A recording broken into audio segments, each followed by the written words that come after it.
Hello, everyone, and welcome to Midnight Whispers. I know many of you listen to these stories to relax and slowly fall asleep. Before we begin, feel free to leave a comment and tell me where you're listening from tonight. If you enjoy these stories, please like the video and subscribe to the channel.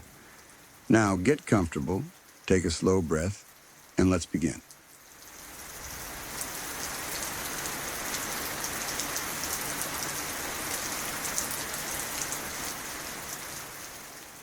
This happened while we were visiting California, and even now it feels unreal when I think back on it, like something my brain still hasn't fully accepted as a real memory. At the time, my wife and I were traveling with our daughter, who was about 10 months old. She was still so small, still in that stage where the world around her meant nothing beyond warmth, comfort, and familiar voices.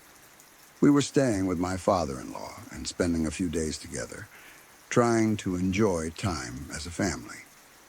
One day, we needed to drive into the city.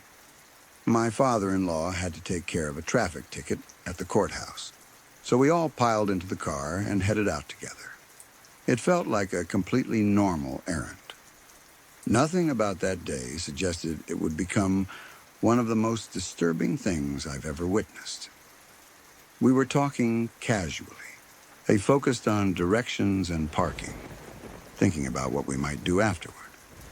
As we approached the courthouse, we turned into a large parking lot. There was a gate at the entrance with an attendant standing nearby, controlling who went in and out. Everything looked ordinary at first until a car ahead of us started acting strangely. It wasn't speeding like a car on a highway, but it was definitely moving too fast for a parking lot, especially one near a courthouse with pedestrians around. At first I thought maybe the driver was just impatient or careless. Then I noticed the gate attendant. He wasn't calmly waving cars through.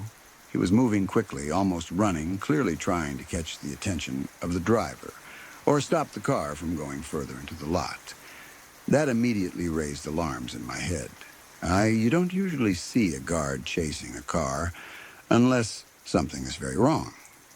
We slowed down, confused, trying to understand what we were seeing. The car continued deeper into the lot instead of stopping. If anything, it seemed to pick up speed. That's when something happened that made my stomach drop.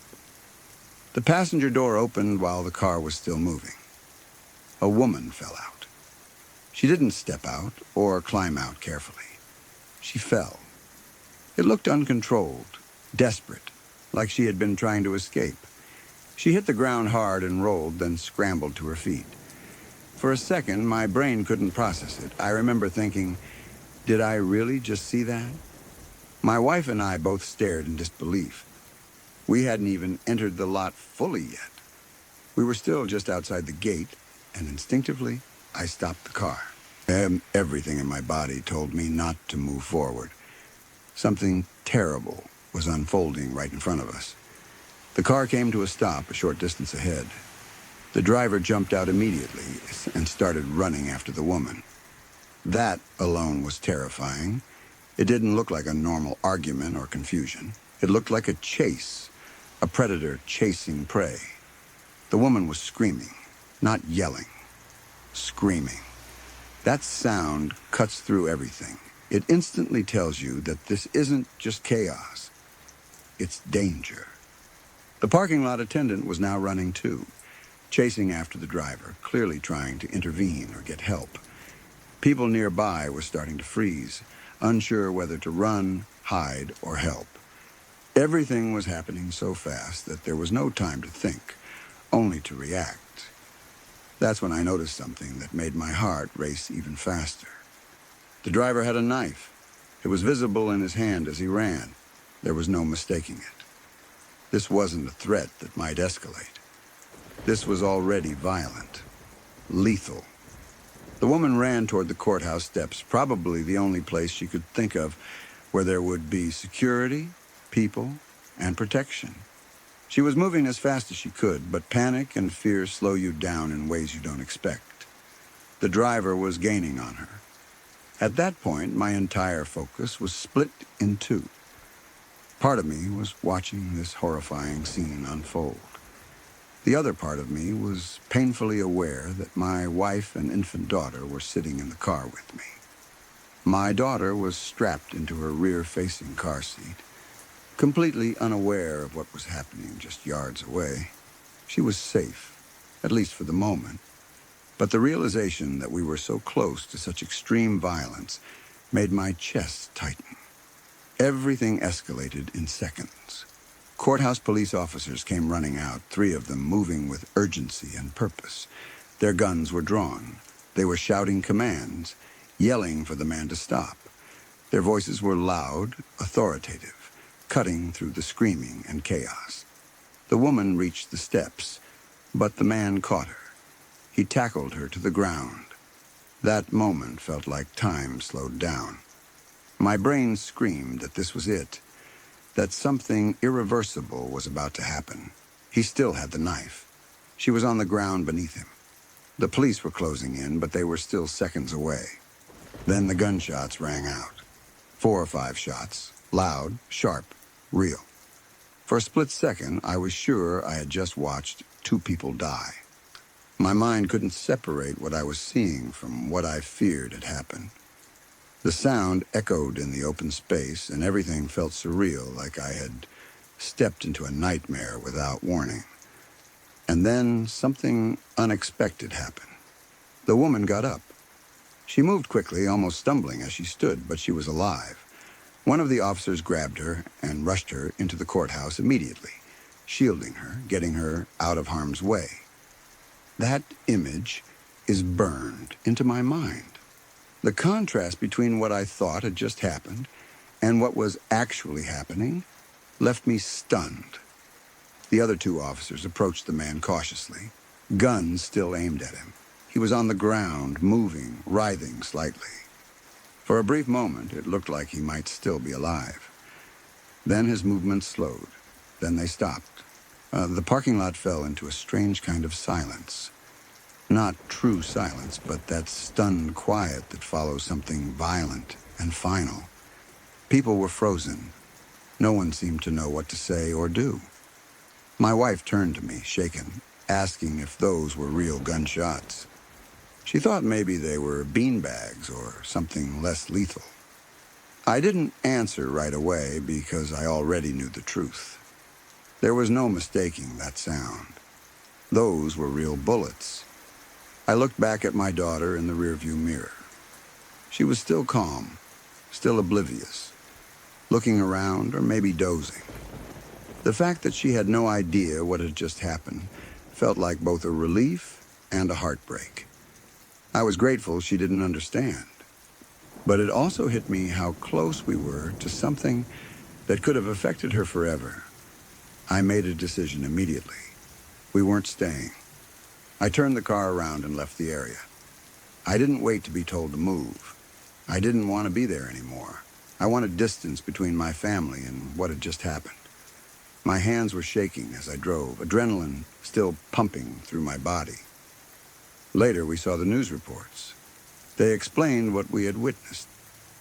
The woman had been in an abusive relationship. The man had been physically abusing her. Somehow she convinced him to take her to the courthouse, possibly under the excuse of dealing with a traffic ticket. That was her chance. She knew there would be police there. She knew it might be her only opportunity to escape. She took it. She jumped out of the car and ran. He chased her with a knife, and the courthouse police shot and killed him to stop the attack. Knowing that context didn't make the memory easier, but it did give it shape. It wasn't random violence. It was desperation. It was survival. It was a woman risking everything for a chance to live. What still amazes me, even now, is the precision of the police response. They fired into a situation where 2 people were tangled together, one attacking the other, and somehow they stopped the threat without injuring her.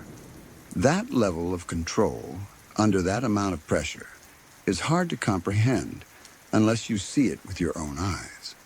At the same time, Watching someone be killed, even someone doing something terrible, changes you. It doesn't matter that it was justified. It doesn't matter that it saved a life. Your brain still has to process the reality that you saw another human being die violently in front of you. For a long time afterward, it didn't feel real. It felt like something I had watched on a screen, not something that happened in front of my own eyes, but certain details kept bringing it back. The sound of the shots, the scream, the moment the woman got up, the way the man stopped moving.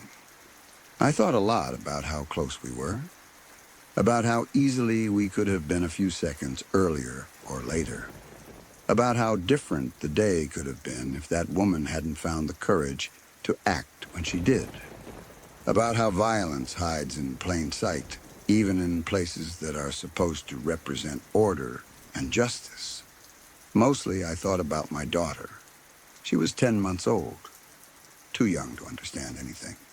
But one day, she'll be grown. She'll move through the world on her own. She'll trust people. She'll make choices. And the idea that danger can appear so suddenly, so violently, is something that never really leaves you once you've witnessed it firsthand. That day didn't just scare me. It changed the way I see things. It made me more aware of how fragile normal life really is. One minute, you're driving to a courthouse to deal with a ticket. The next, you're watching a life or death struggle play out in front of you. I'm grateful my family walked away from it unharmed. I'm grateful my daughter was shielded from the trauma of it. I'm grateful that woman survived. But I don't think I'll ever fully shake the feeling of disbelief that comes with knowing I watched cops shoot and kill a man just feet away from my car. Even now, years later, it still feels like something that shouldn't have happened, even though I know it did. And that's what makes it so unsettling. Not just the violence, but the realization that moments like that exist quietly alongside everyday life, waiting for the wrong place and the wrong time to collide.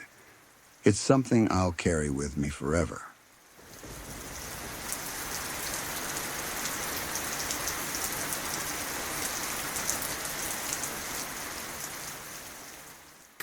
That New Year's Eve is one my family still talks about, in a low voice, even now.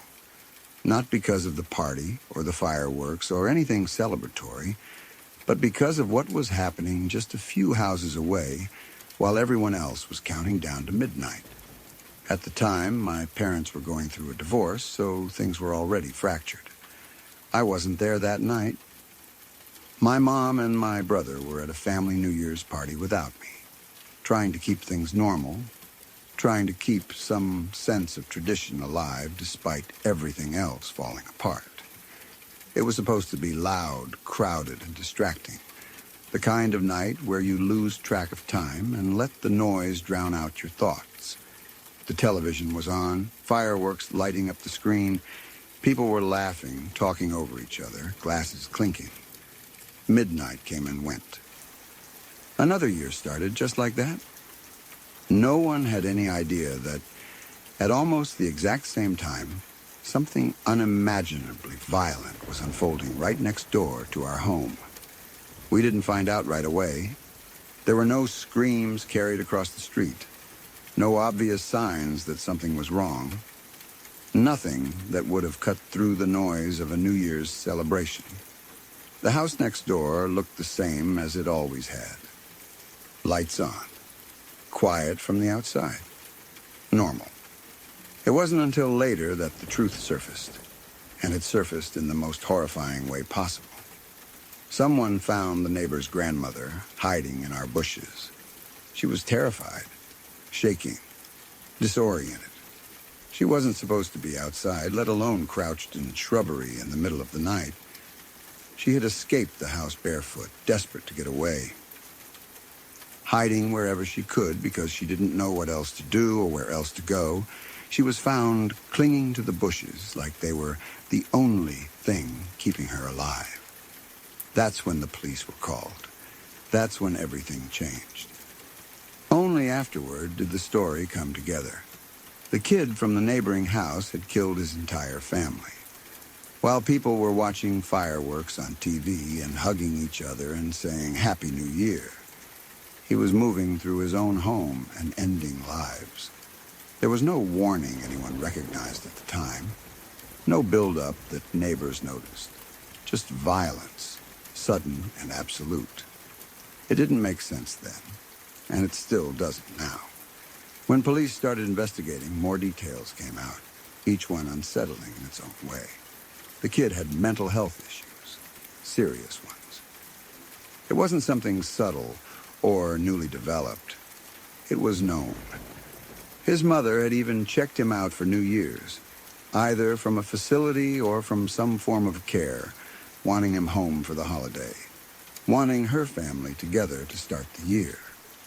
That decision ended everything. Trying to imagine that moment from her perspective is unbearable. A mother believing she's doing the right thing, believing love and familiarity might help, believing one night together couldn't hurt. And then the unthinkable happens, and the person she was trying to protect becomes the one everyone needs protection from. For my family, the realization came with a sickening sense of proximity. This didn't happen across town. It didn't happen in a place we didn't know. It happened next door, in a house we passed every day, a family we recognized. A kid who lived close enough that our lives overlapped in small, unremarkable ways. The image of the grandmother hiding in our bushes stuck with everyone. That's the detail people can't shake. An elderly woman forced to flee her own home on a night meant for celebration, hiding outside because the inside was no longer safe. That image alone feels unreal, like something out of a nightmare, except it happened in real life, on our street. Afterward, the neighborhood never felt the same. Even if nothing else ever happened there again, the knowledge stayed. The understanding that something that horrific could unfold silently, while people nearby were distracted by fireworks and TV countdowns, changed how safety felt. It broke the illusion that violence announces itself loudly enough for you to prepare. It also changed how New Year's felt. That holiday is supposed to represent fresh starts, hope, the idea that something better is coming. For my family, it became tied to the knowledge that a new year can begin with absolute devastation, and that joy and horror can exist side by side without touching each other at all. The fact that I wasn't there almost makes it worse in a strange way. I learned about it afterward, piecing together the story through fragments and reactions. It felt like learning about a parallel reality that had unfolded just out of reach. Something that brushed against my life without me witnessing it directly. What stays with me isn't just the violence, as awful as that is. It's the timing, the contrast. Fireworks on TV while a family's being destroyed next door. People celebrating while a grandmother is hiding for her life in our yard. A mother trying to do something kind for the holiday and unintentionally setting the stage for tragedy. There's no clean lesson in it, no easy explanation. Mental illness, family decisions, timing, chance, everything colliding in the worst possible way. It's one of those stories that reminds you how thin the walls are between ordinary life and catastrophe. How easily something unimaginable can happen without warning, even in places you consider safe. And how sometimes the scariest part isn't just what happened, but how close it was, how quiet it was, and how little anyone could have done once it started. That new year didn't just mark the start of another calendar year for my family. It marked the moment we understood deeply and permanently that horror doesn't wait for the right setting, and it doesn't care what day it is.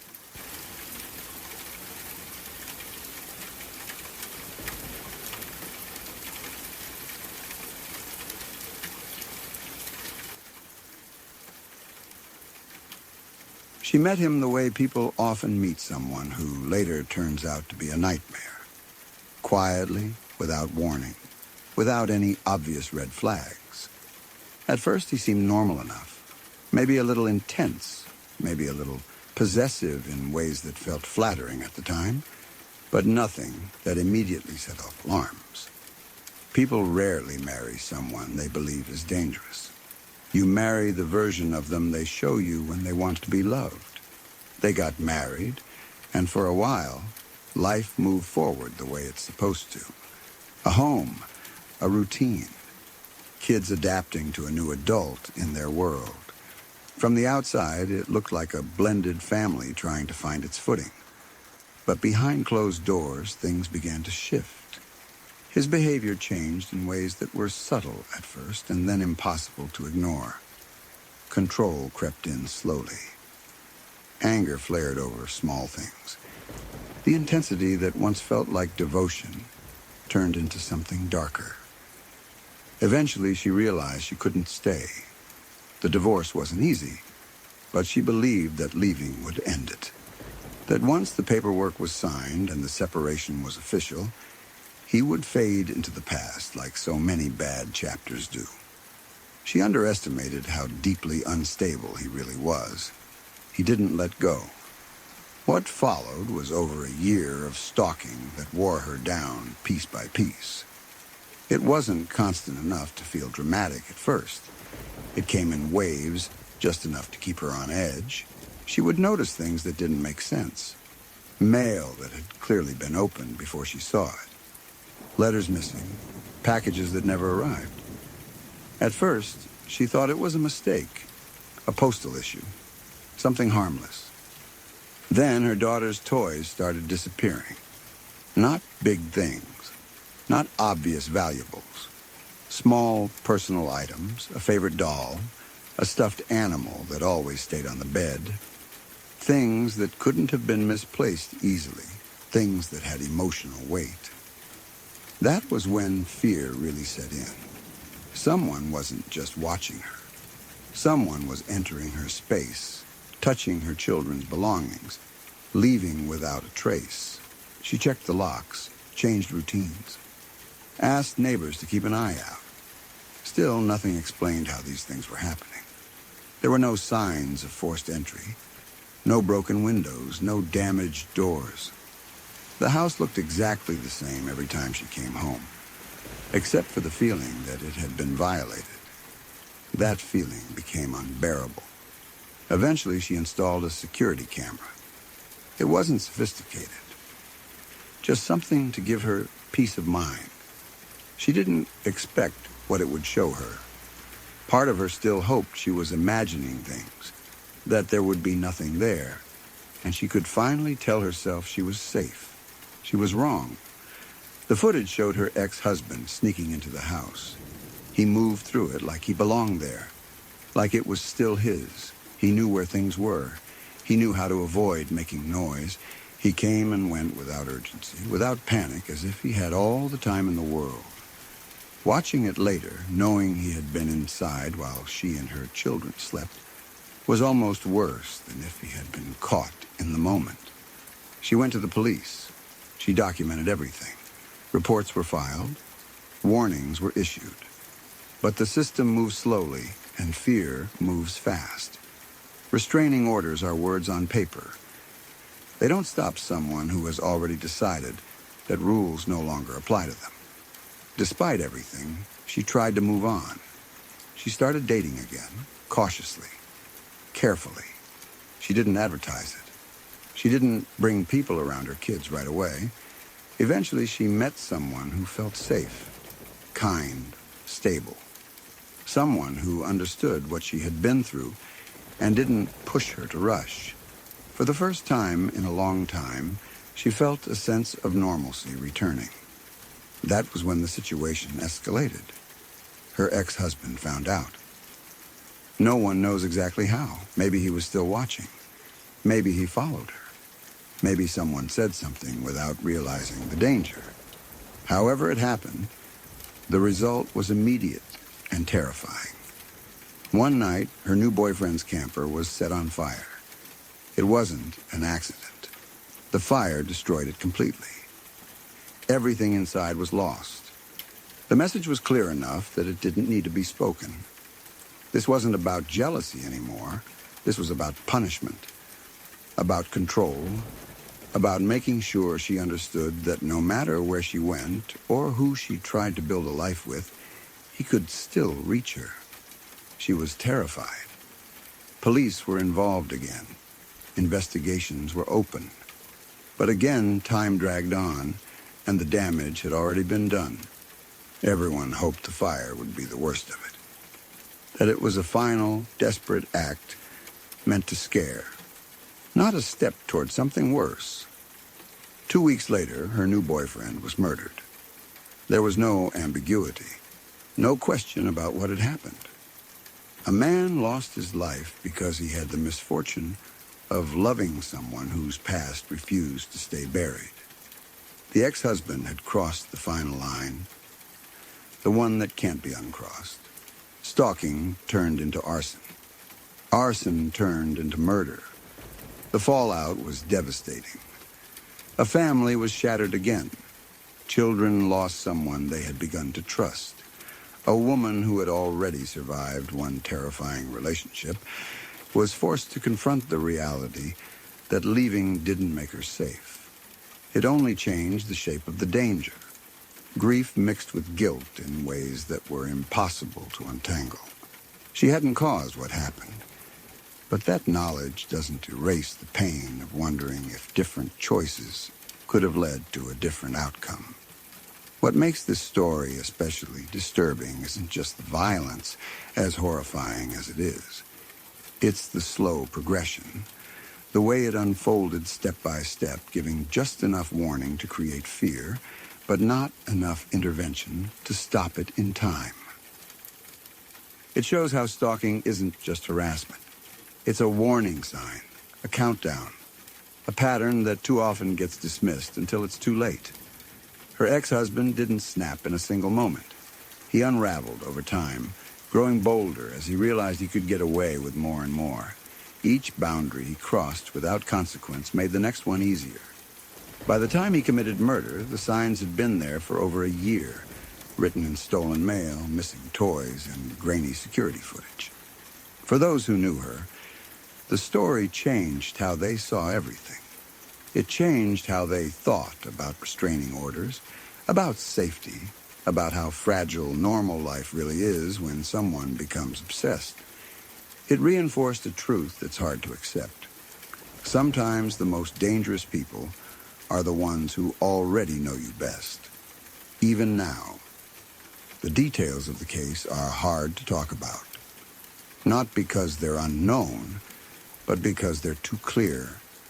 There's no mystery to soften the blow. No unanswered questions that allow for speculation.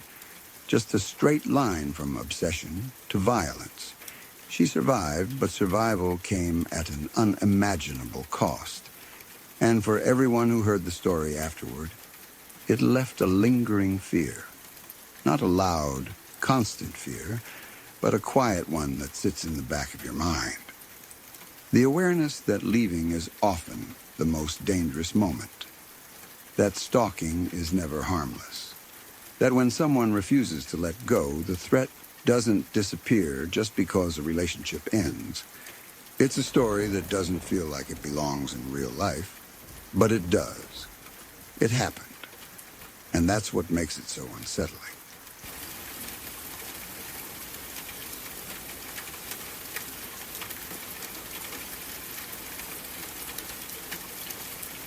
I first heard this story sitting around a campfire at a sleepaway camp in upstate New York. It wasn't a casual summer camp either. It was a training camp for rescued border collies, a place called Glen Highland Farm, tucked away off Bemis Road. The kind of place surrounded by trees, open land, and long stretches of quiet where sound carries farther than it should. At night, when the dogs settle and the wind moves through the hills, the area feels older than it looks. That night, we were sitting close to the fire, tired from the day's work. clothes smelling like smoke and dirt. The dogs were kenneled nearby, mostly calm, the way trained working dogs are.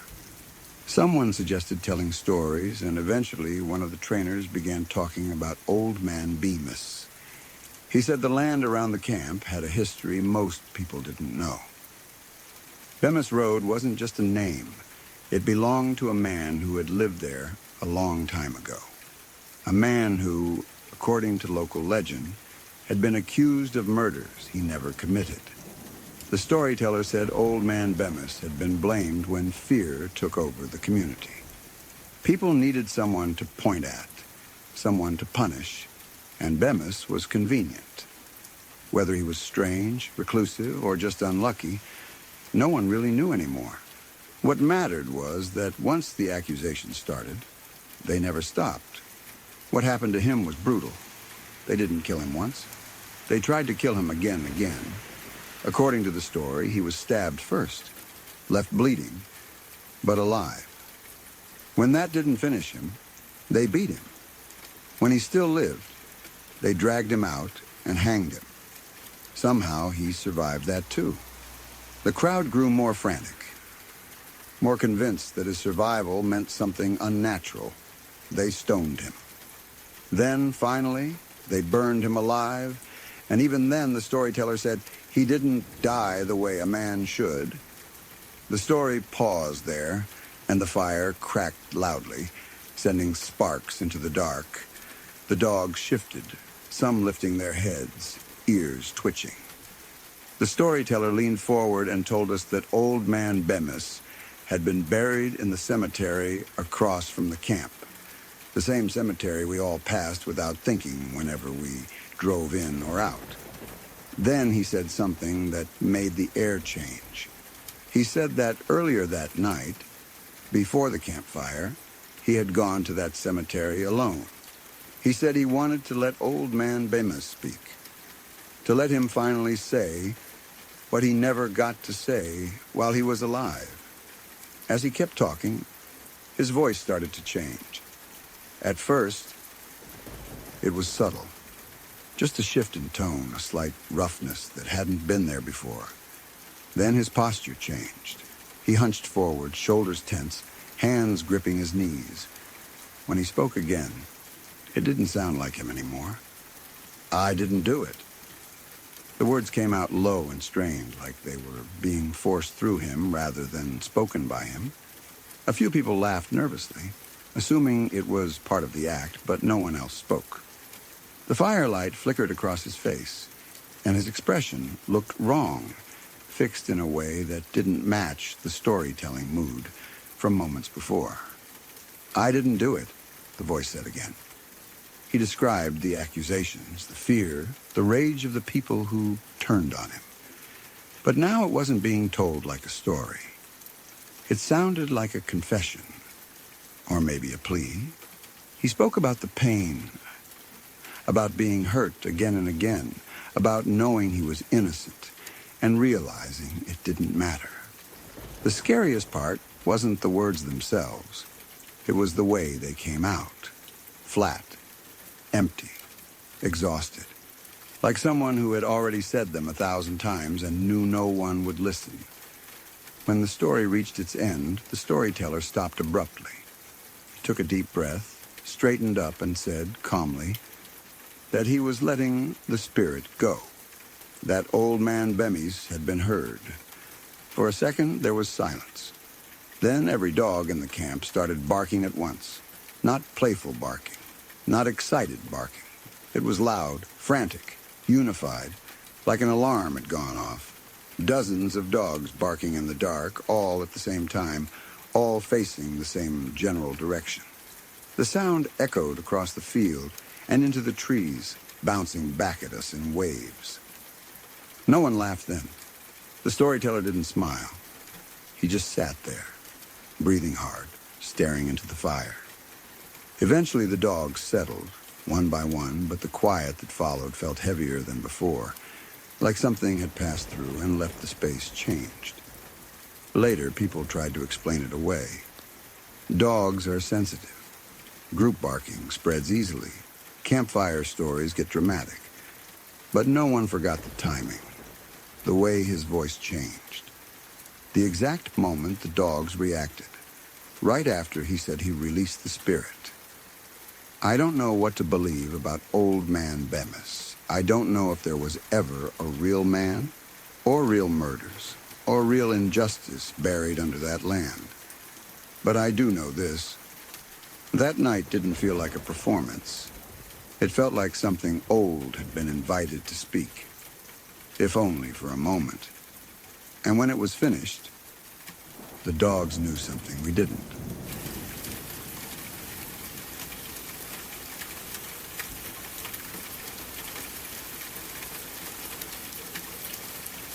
I heard this story while working at a summer camp, the kind of place where people talk late into the night once the kids are asleep.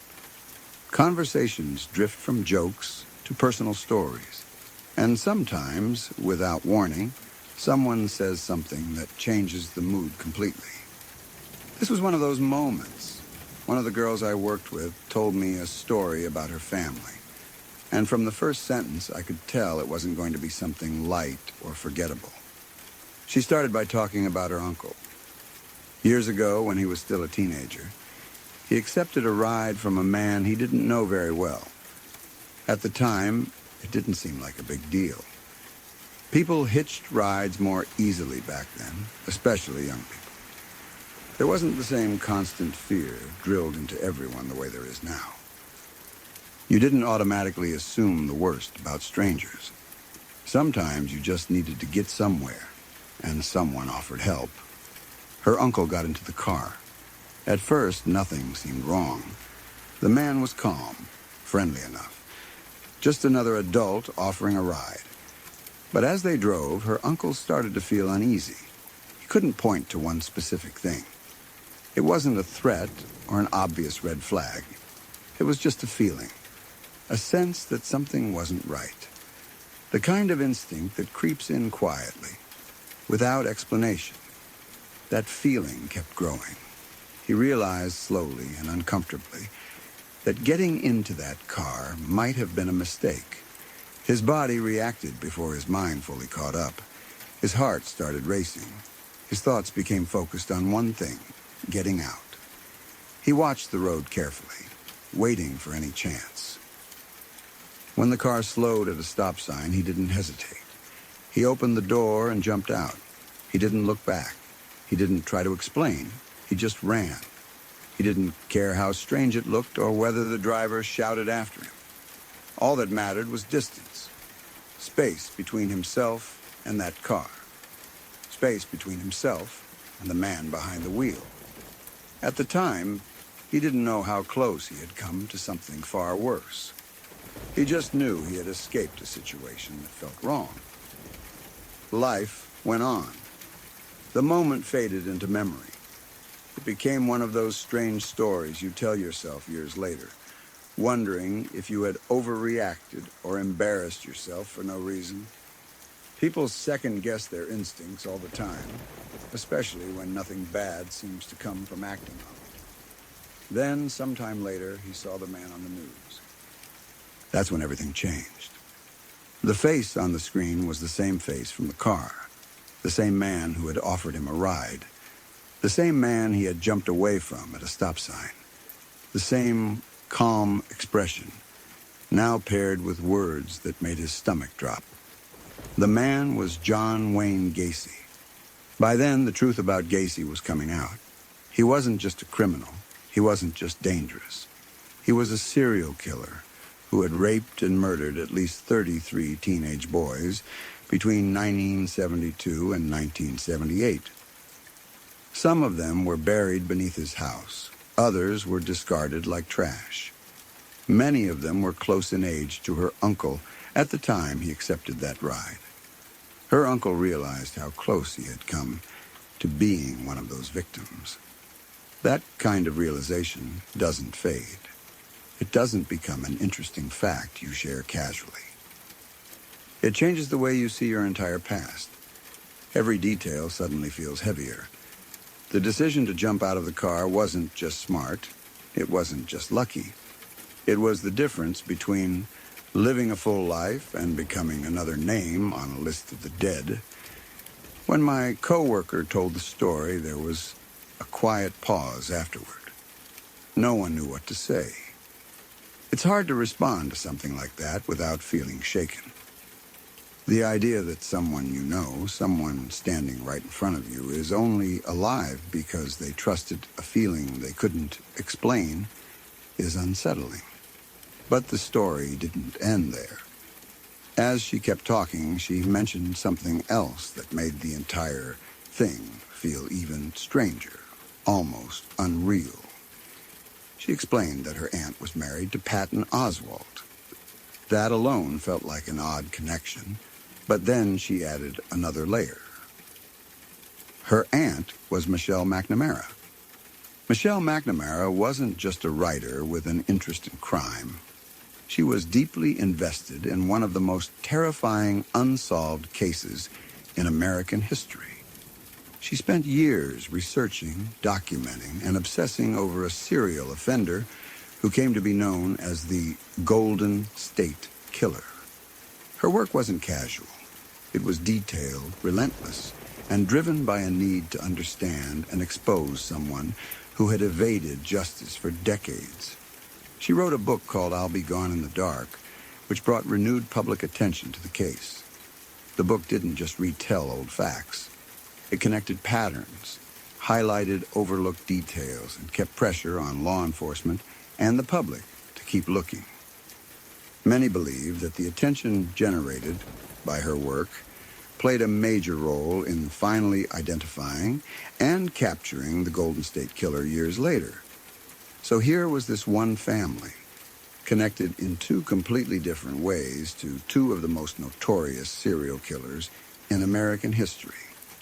One connection came from a near miss, a split-second decision to jump from a car.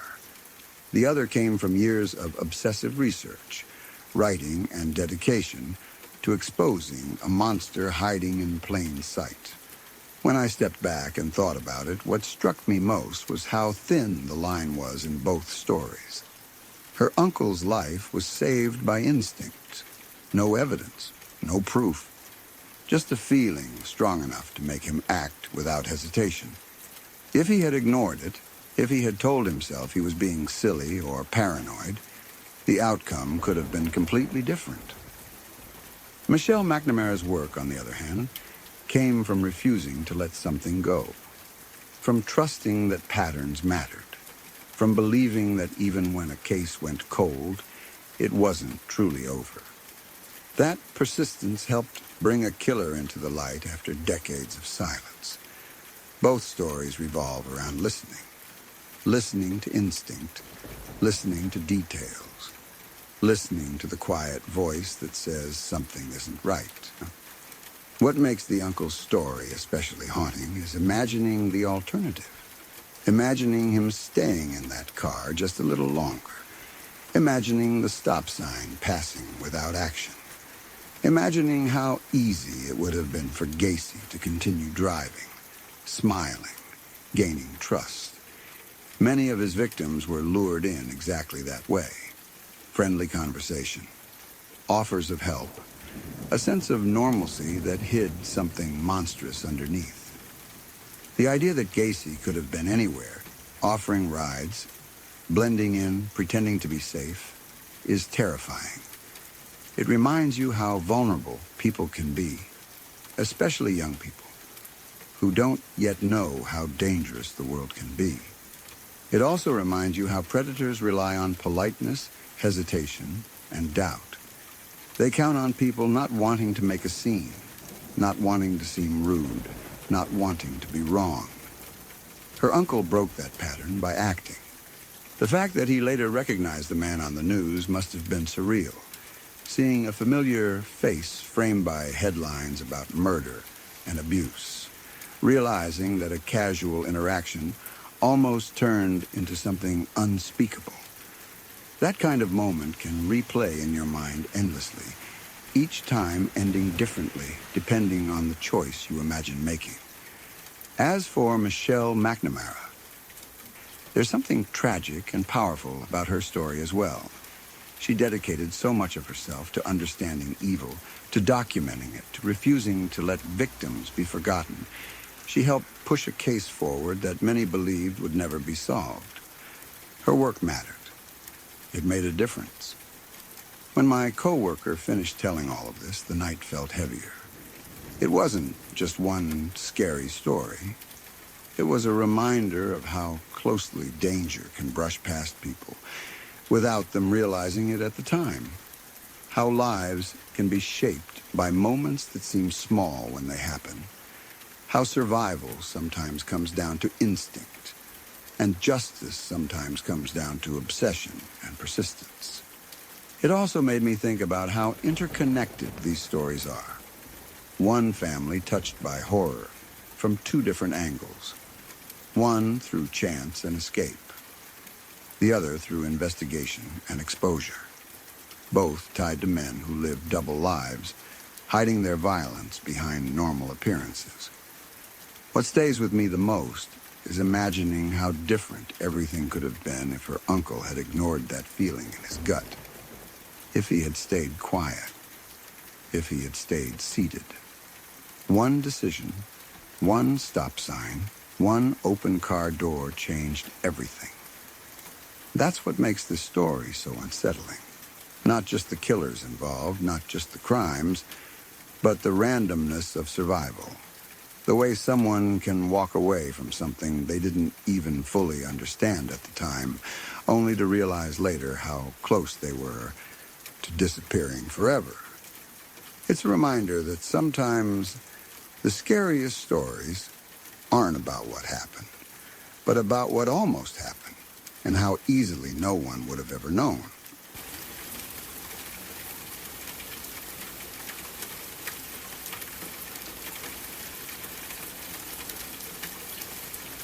This happened during what was supposed to be a calm, ordinary boating trip on the Norfolk Broads. It's the kind of place people go to slow down. Flat water, quiet mornings, reeds moving in the wind, boats drifting past each other at a gentle pace. Nothing about it feels dangerous. Nothing about it feels like the setting for something horrific. I was there with my sister. We were sharing time on the water, doing normal vacation things, swimming, relaxing, enjoying the stillness. It was the sort of environment where you let your guard down without even realizing you're doing it. On a nearby boat was a man, his girlfriend, and her daughter. From the outside, they looked like just another family on holiday. A couple with a child, moving slowly along the waterways, tying up for the night like everyone else. There was nothing about them that stood out. No raised voices, no visible conflict, no sense that anything was wrong. That's the part that still bothers me. Because while everyone else was drifting, relaxing, laughing, something unimaginable was happening just a short distance away. At some point during the trip, the man killed the woman. From what later came out, it wasn't immediately treated as murder in the traditional sense. It was described as manslaughter. The explanation given was that the couple had been trying to act out sexual scenarios inspired by 50 Shades of Grey, and that things had gone wrong. However it happened, however it was framed legally, the result was the same. The woman was dead, and her daughter was still there. Instead of calling for help, instead of alerting authorities, instead of ending the nightmare he had created, the man made a decision that still feels deeply disturbing.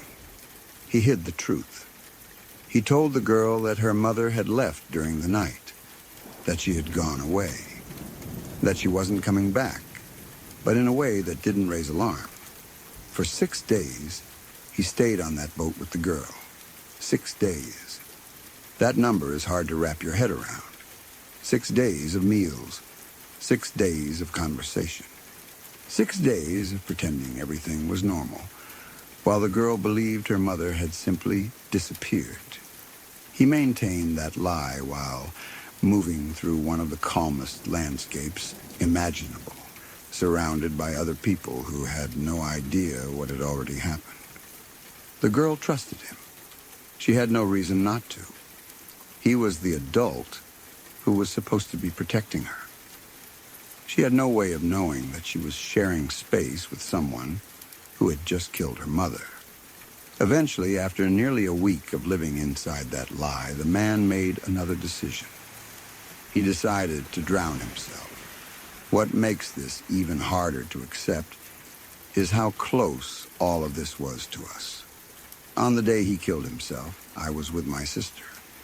She was swimming in the water. I was nearby, watching her, relaxed, completely unaware. We were enjoying the day, laughing, talking, being present in our own small world. He drowned himself not 30 feet away from us. 30 feet. That's the length of a small room, a few steps, a short distance you could cover in seconds. And yet we noticed nothing. No splashing, no shouting, no sign that someone was ending their life right there in the same water we were sharing. We somehow missed it entirely. That realization still makes my stomach drop. The idea that something so extreme could happen so close without us noticing is deeply unsettling.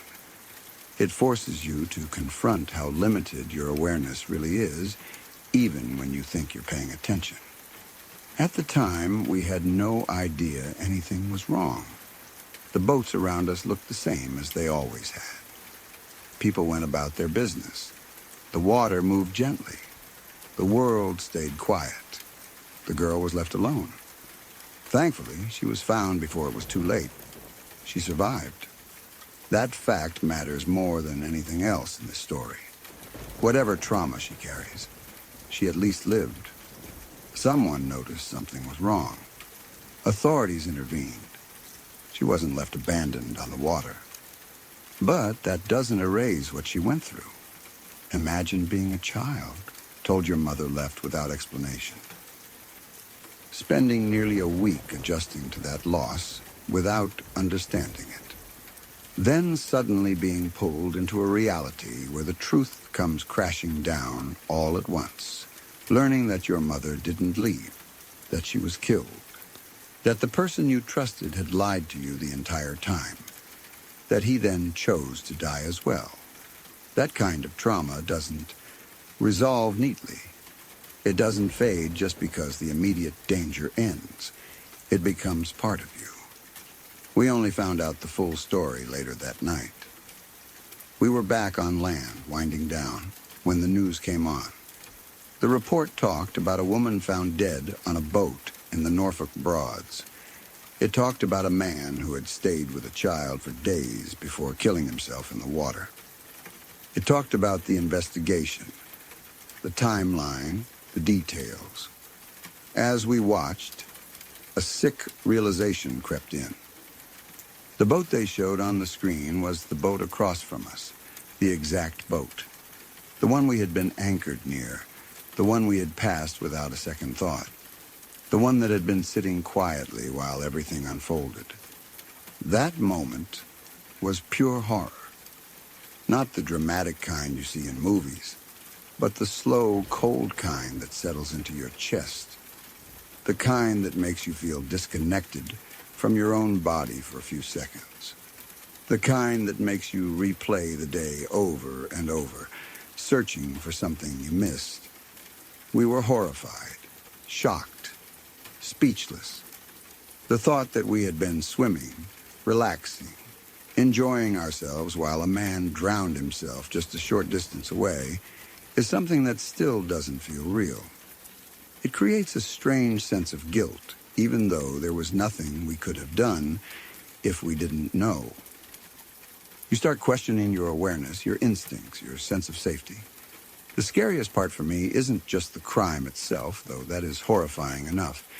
It's the closeness of it. The fact that life and death were happening side by side in the same peaceful setting. The fact that tragedy can unfold silently, without announcing itself, without demanding attention. The Norfolk Broads are supposed to feel safe. They're open, visible, shared spaces. And yet this happened in plain sight, hidden by normalcy.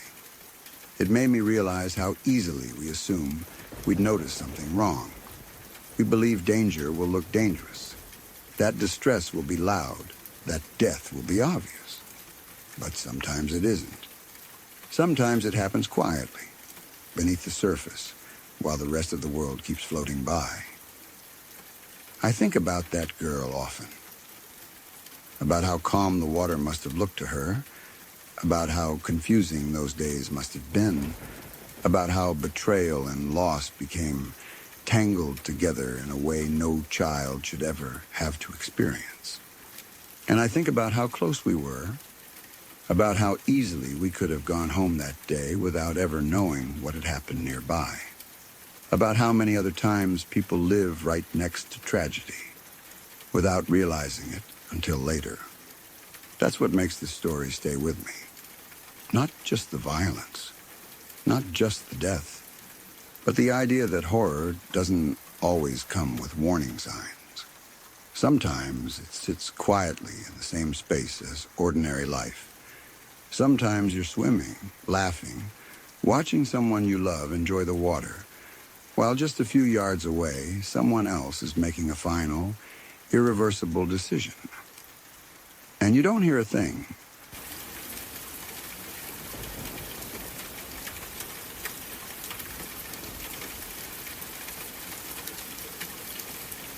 When I was 12 years old, in the town where I grew up, it's strange how some memories from childhood blur together while others stay painfully sharp. This one never faded. Even now, I can close my eyes and feel exactly what that day felt like. Like part of me is still there, standing in the street trying to understand something far too big and violent for a kid to process. Our neighbor and friend was shot dead that day. His name was Willie Morrison. He wasn't just someone who lived nearby. He was someone we knew, someone our family cared about, the kind of person who made a place feel safer just by being part of it. He was friendly, familiar, and steady. The kind of adult you don't think twice about trusting. The man who killed him was named Tom Leask. At the time, that name meant nothing more to me than a face I recognized. That's one of the hardest parts to explain to people who weren't there. Tom Leask wasn't some stranger who appeared out of nowhere.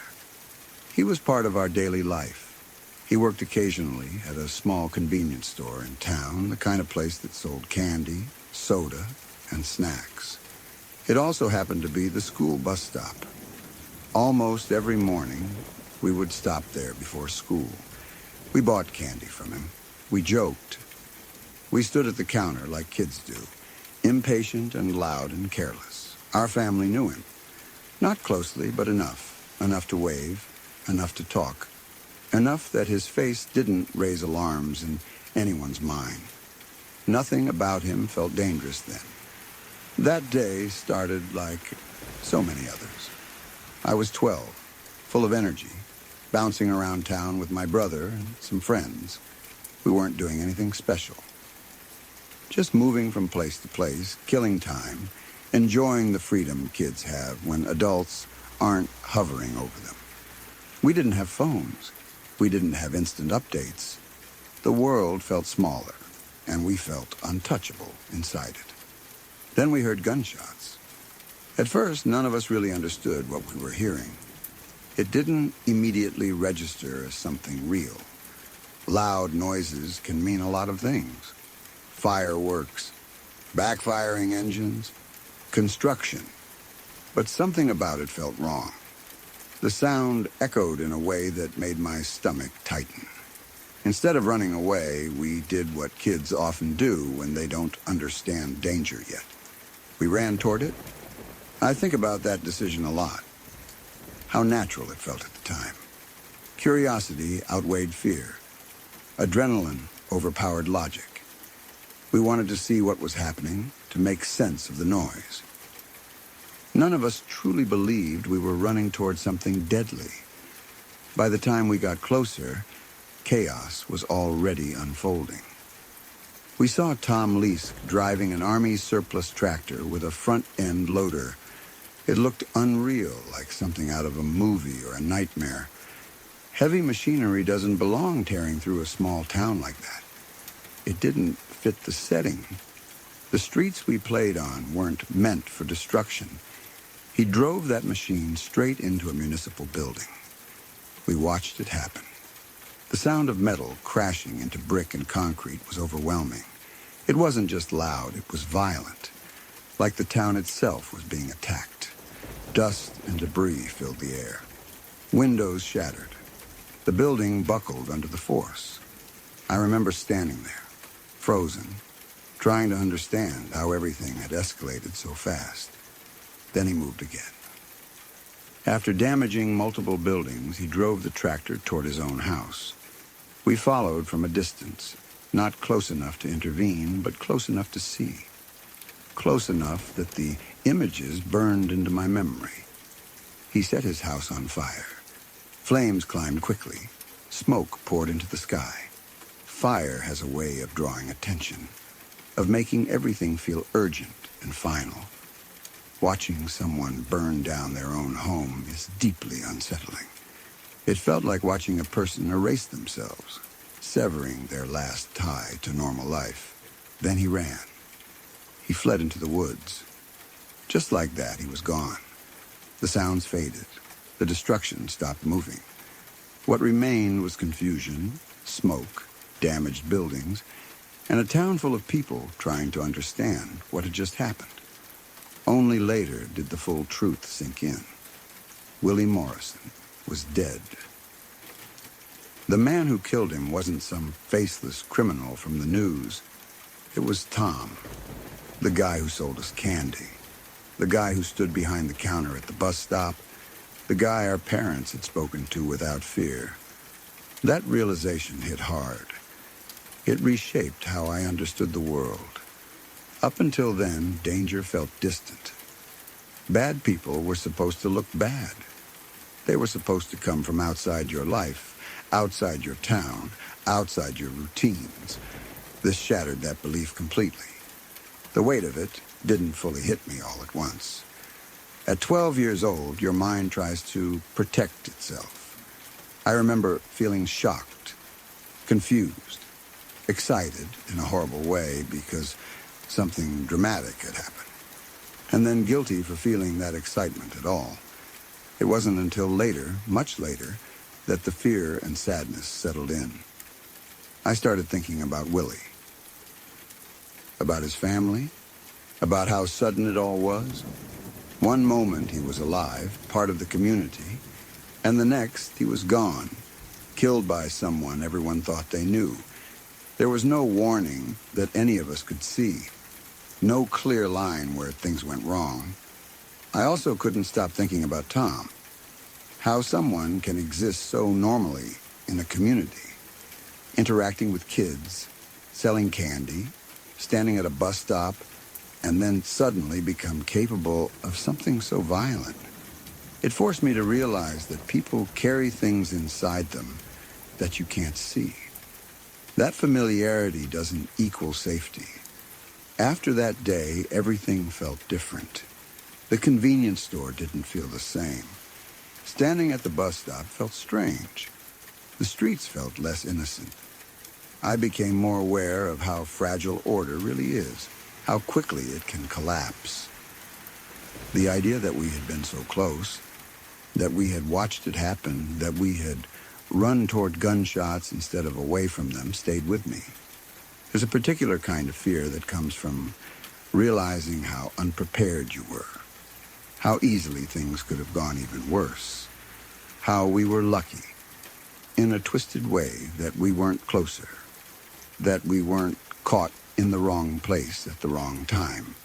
As an adult, I understand more about mental illness, violence, and the complexity of human behavior.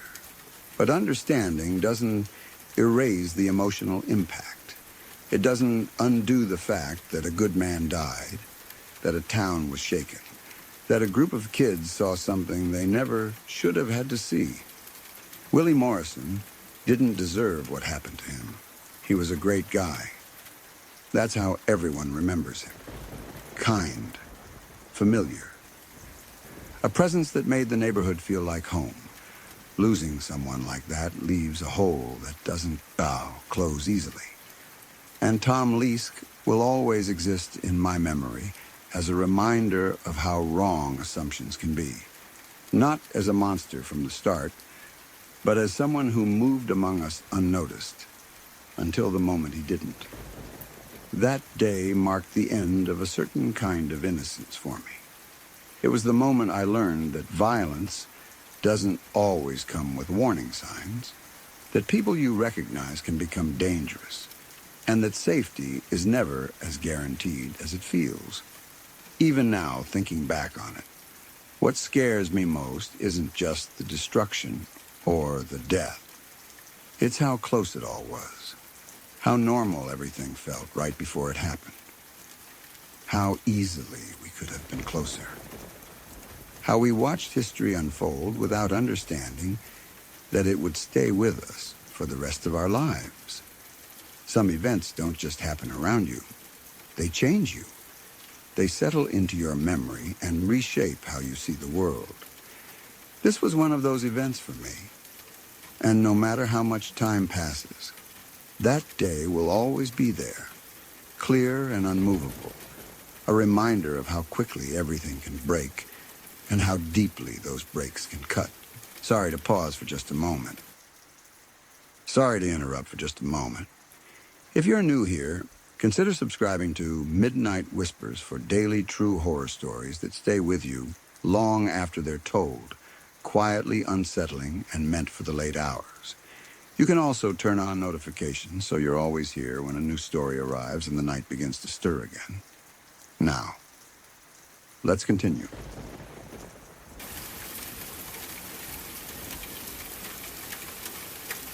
In 2016, something shifted in the United States that many people are still trying to fully understand. For some, it felt like a political loss. For others, it felt like something far more unsettling, like watching the foundations of a system you believed in begin to crack in real time. Looking back, it didn't feel like a single cause led to the outcome of that election, but rather a convergence of forces that built on each other until the result became unavoidable. One of the most widely discussed elements was the role of Russia. In the years since the election, U.S. intelligence agencies and multiple investigations concluded that Russia carried out a broad influence campaign aimed at the American electorate.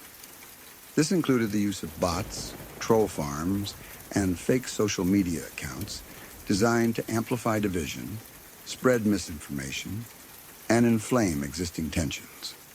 These efforts weren't subtle. They targeted race, immigration, religion, gender, and political identity, often posing as Americans on all sides of the political spectrum. At the same time, there were direct hacking efforts. Email systems connected to political organizations and individuals were breached, and selected materials were released publicly in ways that maximized political damage. While voting machines themselves were not proven to have been altered, the idea that a foreign power had interfered in the democratic process deeply shook public trust. For many Americans, it felt like a line had been crossed, even if the full consequences were difficult to measure. All of this unfolded in a political environment already under immense strain. The presidency of Barack Obama had marked a major moment in American history. He was the first African-American president, and under his administration, the country had recovered from the 2008 financial crisis, expanded healthcare access, and regained a degree of global stability. But his presidency also provoked an intense backlash. For some Americans, Obama represented progress. For others, he became a symbol into which resentment, fear, and racism were projected. That backlash didn't disappear when his term ended. It intensified. By 2016, it had become clear that there was a significant portion of the electorate that felt alienated by cultural and demographic changes in the country. These voters were receptive to messages that framed progress as loss and diversity as threat. Political rhetoric that appealed to grievance, nostalgia, and anger found fertile ground. The idea that America had been taken away from certain groups became a powerful narrative, even if it wasn't grounded in reality. Into this environment stepped Donald Trump. Trump presented himself as an outsider, someone who would disrupt the political establishment. He marketed his wealth as proof of independence, claiming he couldn't be bought and wasn't beholden to traditional donors. For his supporters, this image was appealing. For critics, it raised questions. Over the years, journalists and investigators had examined Trump's business history, including bankruptcies, opaque finances, and relationships with foreign investors.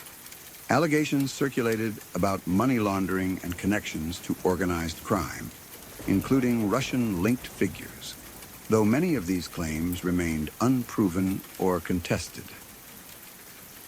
Still, the lack of transparency surrounding his finances fueled suspicion and concern. What mattered politically was perception. Trump's campaign benefited from constant media attention. Outrage drove coverage, and coverage drove visibility. Statements that would have ended the careers of traditional politicians instead seemed to strengthen his brand. Each controversy reinforced the idea that he was different, that he was fighting the system, even as he relied heavily on it. Meanwhile, the Democratic Party was struggling with its own internal fractures. The Democratic National Committee entered the 2016 primary season divided between establishment leadership and a growing progressive base. Many voters believed that the DNC had unfairly favored Hillary Clinton over other candidates. Leaked emails appeared to confirm that party officials had discussed strategies that disadvantaged her primary opponent. Whether or not the primary outcome would have been different without that interference became almost beside the point. The damage was done. Trust was broken. For a segment of progressive voters, the process felt rigged. Some became disillusioned. Others became angry. A number of them disengaged entirely. They didn't see Clinton as an inspiring candidate. To them, she represented the same political establishment they were already frustrated with. The argument that she was the lesser evil failed to motivate people who felt ignored and dismissed. There was also a widespread assumption that Trump could not win. Polls predicted a Clinton victory. Media narratives treated Trump's candidacy as a spectacle rather than a serious threat. This created a dangerous complacency. Many Democratic voters believed the election was essentially decided. Some stayed home. Others voted third party as a form of protest. The idea that their individual vote didn't matter became a self-fulfilling prophecy. When the results came in, the shock was immediate. Trump lost the popular vote but won the Electoral College, becoming president. For millions of Americans, it felt unreal. For others, it felt like vindication. For many, it felt like a warning. In the aftermath, attention returned to Russia's role in the election. Investigations examined contacts between Trump campaign officials and Russian figures. While no definitive proof emerged that Trump knowingly conspired with the Russian government. The volume of contacts, the openness to foreign assistance, and Trump's own unusually favorable rhetoric toward Russia raised serious concerns. To critics, he appeared compromised. To supporters, these concerns were dismissed as partisan attacks. The term Russian puppet became shorthand for a deeper fear, that American democracy could be manipulated not just from within, but from outside its borders, and that political leaders might be willing participants. whether out of self-interest, negligence, or ego. What made the situation especially frightening was how many weaknesses were exposed at once. Social media platforms proved vulnerable to manipulation. Political institutions showed signs of internal decay. Racial and cultural divisions were exploited with precision. Voter apathy and cynicism proved just as powerful as outright suppression. None of these elements alone would have been enough.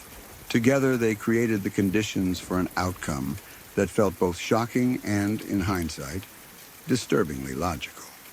For many people, the fear wasn't just about Trump as an individual. It was about what his rise revealed. That large segments of the population could be mobilized through misinformation. That democratic norms could be eroded slowly, often legally, without dramatic coups or obvious violence. That truth itself could become negotiable. The 2016 election became a case study in modern influence warfare, institutional fragility, and the consequences of disengagement. It showed how democracy doesn't always collapse with force. Sometimes it erodes quietly, through apathy, division, and the normalization of behavior that once would have been unacceptable. Even years later, people continue to argue over responsibility. Was it Russia's interference, racism and backlash, democratic infighting, media failure, voter complacency? The uncomfortable answer is that it was all of it. That's what makes it frightening. There was no single villain, no simple explanation. Just a system stressed at every point, pushed until it bent in ways many believed it couldn't. The result wasn't just the election of a controversial president. It was a loss of faith for millions of people who realized that the safeguards they relied on were weaker than they thought. For some, 2016 marked the beginning of a long political awakening. For others, it marked a deepening of distrust that hasn't healed. The fear wasn't just about who won, but about how easily it happened, and how vulnerable the future might be if those lessons were ignored. In that sense, the election didn't feel like an ending. It felt like a warning.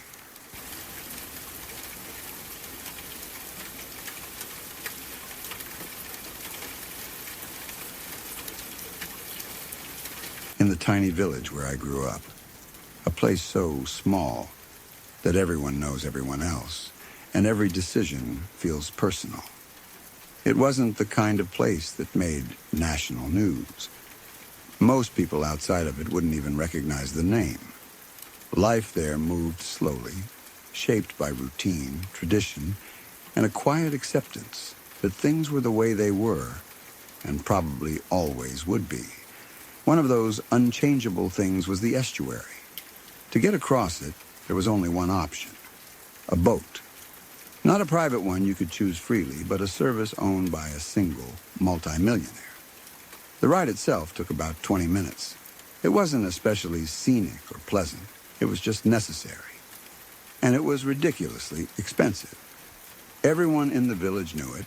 Everyone complained about it. Everyone paid anyway because there was no alternative. For years, people talked about how much sense it would make to build a bridge. A bridge would save time. It would save money. It would make daily life easier for people who had to cross regularly for work, school, or basic errands. But talk never turned into action. The cost was always cited as the problem, or the permits, or environmental concerns, or politics. There was always a reason nothing happened. Then we got a mayor who didn't accept that. He wasn't perfect, and not everyone liked him, but he was stubborn in a way that felt refreshing. He openly criticized the boat system.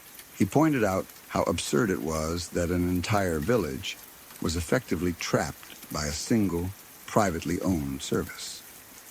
He pushed the idea of building a bridge seriously, not as a vague dream, but as a real project.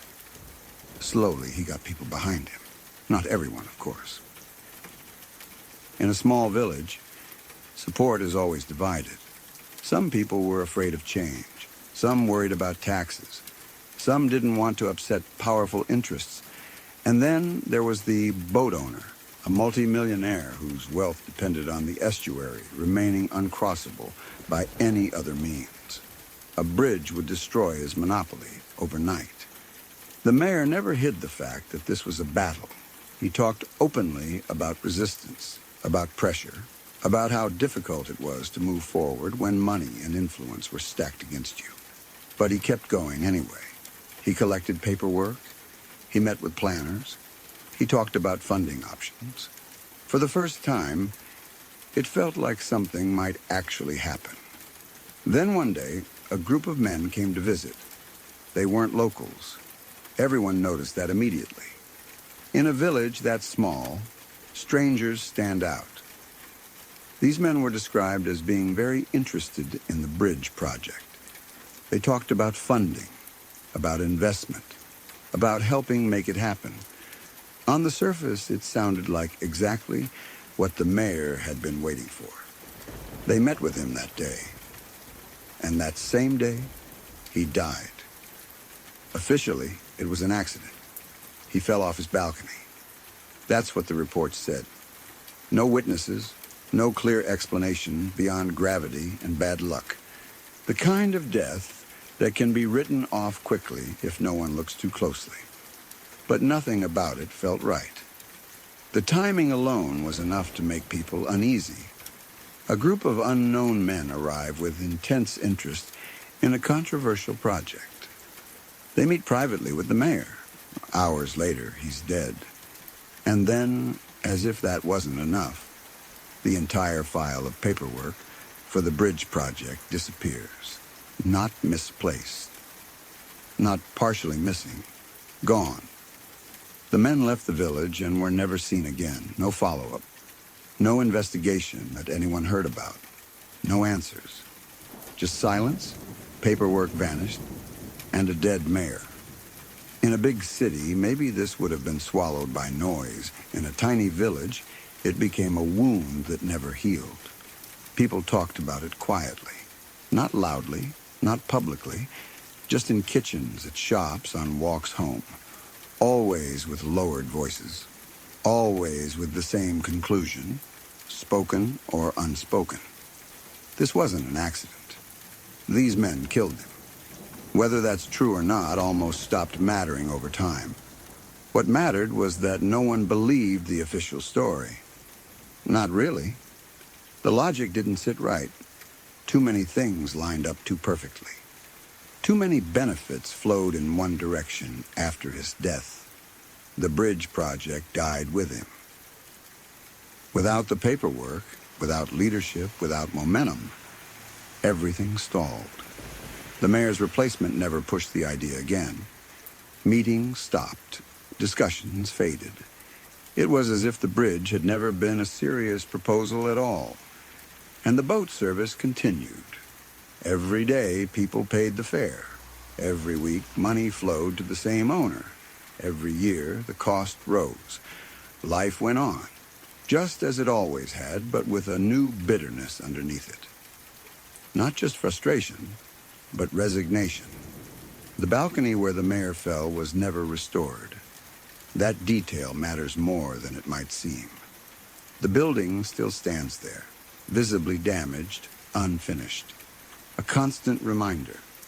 People pass it every day. They see it. They know what it represents. Not just a death, but a message. Change is dangerous. Power wins. Don't push too hard. To this day, that broken balcony feels like a warning carved into the village itself. Children grow up hearing the story. Adults repeat it cautiously. Newcomers notice the ferry prices and ask why there isn't a bridge, and locals exchange looks before explaining. Some shrug it off. Some say it's complicated. Some just say, there used to be a plan. And then they stop talking. The scariest part isn't just the idea that the mayor may have been murdered. It's what came after. Or rather, what didn't come after. No justice, no answers, No accountability, just a quiet return to normal, as if the system corrected itself by removing the problem. It teaches a very specific lesson, that in some places power doesn't need to be loud. It doesn't need threats or public violence. It just needs one carefully timed event, and everything falls back into place.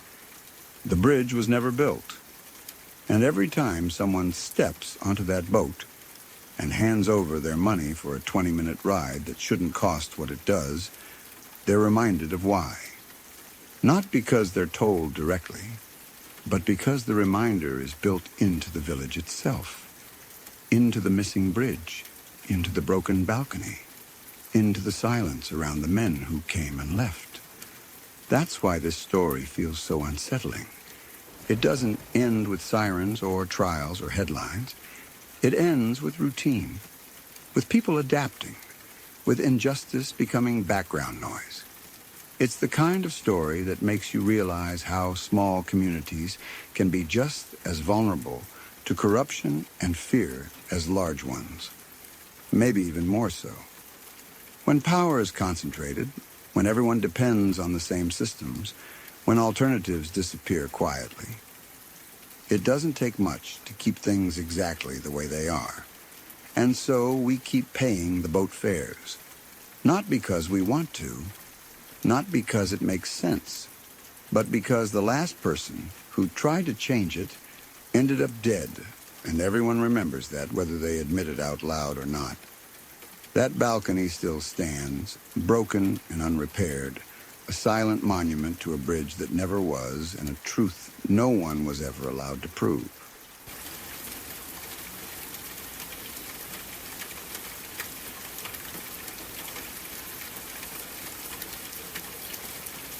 My sister in 2011, in Denmark, at a time when fear was quietly spreading through the country, even though most people didn't yet understand why. Back then, the name Ammergård wasn't widely known. There were rumors, scattered reports, uneasy conversations, but nothing solid enough for people to fully grasp the danger. The pattern hadn't been connected yet. The threat didn't have a face. My sister lived alone in her apartment. She was independent, careful, and not the type to take unnecessary risks.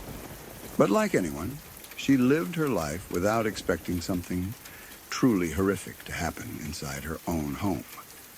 That night had started out well. She had gone out, had a good time, laughed, talked, enjoyed herself. She drank a little, enough to feel relaxed and tired, but not so much that she was out of control. When she came home, everything felt normal. She locked the door, got ready for bed, and climbed under the covers. The familiar sounds of her apartment surrounded her, the quiet hum of a place she knew well. She fell asleep quickly, the kind of sleep that comes easily after a long, pleasant night out. At some point later, she woke up. At first, she didn't know why. It wasn't a nightmare. It wasn't a sudden jolt of fear. It was a sound, a noise that didn't belong. Her brain registered it before she was fully awake. That subtle sense that something is wrong even before you understand what it is. She lay still in bed, listening. The apartment was supposed to be empty. She lived alone. No one should have been moving around, but she could hear something. Quiet sounds. Not loud enough to be obvious, but distinct enough to make her heart start beating faster. Instead of jumping out of bed, she did something very smart. She reached for her phone. She decided to call a friend just in case. It wasn't a dramatic decision. She didn't scream or panic yet. She just wanted someone on the line. Someone who could hear what was happening. Someone who could act if something went wrong. As the phone rang, she stayed still, listening to the faint noises coming from somewhere else in the apartment. Her friend answered. My sister whispered that she thought she heard someone in her apartment. She didn't know what was happening, but something felt off. Her friend stayed on the line listening, asking quiet questions, trying to keep her calm. Then, moments later, it happened. A man entered her bedroom, not bursting in, not running. He walked in slowly, calmly, like he belonged there. He was in his 40s. That detail stayed with her. Not a teenager.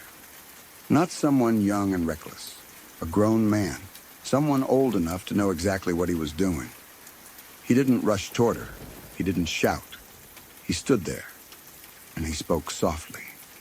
"It's okay," he said, over and over again. "It's okay. I'm not going to hurt you." Those words are chilling, because they weren't comforting. They weren't reassuring. They were wrong. No one who belongs in your bedroom in the middle of the night needs to say those things. No one who means no harm needs to explain themselves like that. My sister started screaming. She screamed at him to leave. She repeated it again and again. "You have to leave now." Her voice was loud, panicked, desperate. Her body was shaking. Her heart was racing so hard it felt like it might burst. The man didn't move. He just stood there. He kept repeating that it was okay, that he wasn't going to hurt her. Calmly, almost gently, like he was trying to soothe a frightened animal rather than responding to a human being in terror. That calmness made it worse. There is something deeply unsettling about someone remaining composed while you are screaming at them to leave. It creates a sense of unreality, like the normal rules of interaction have broken down completely.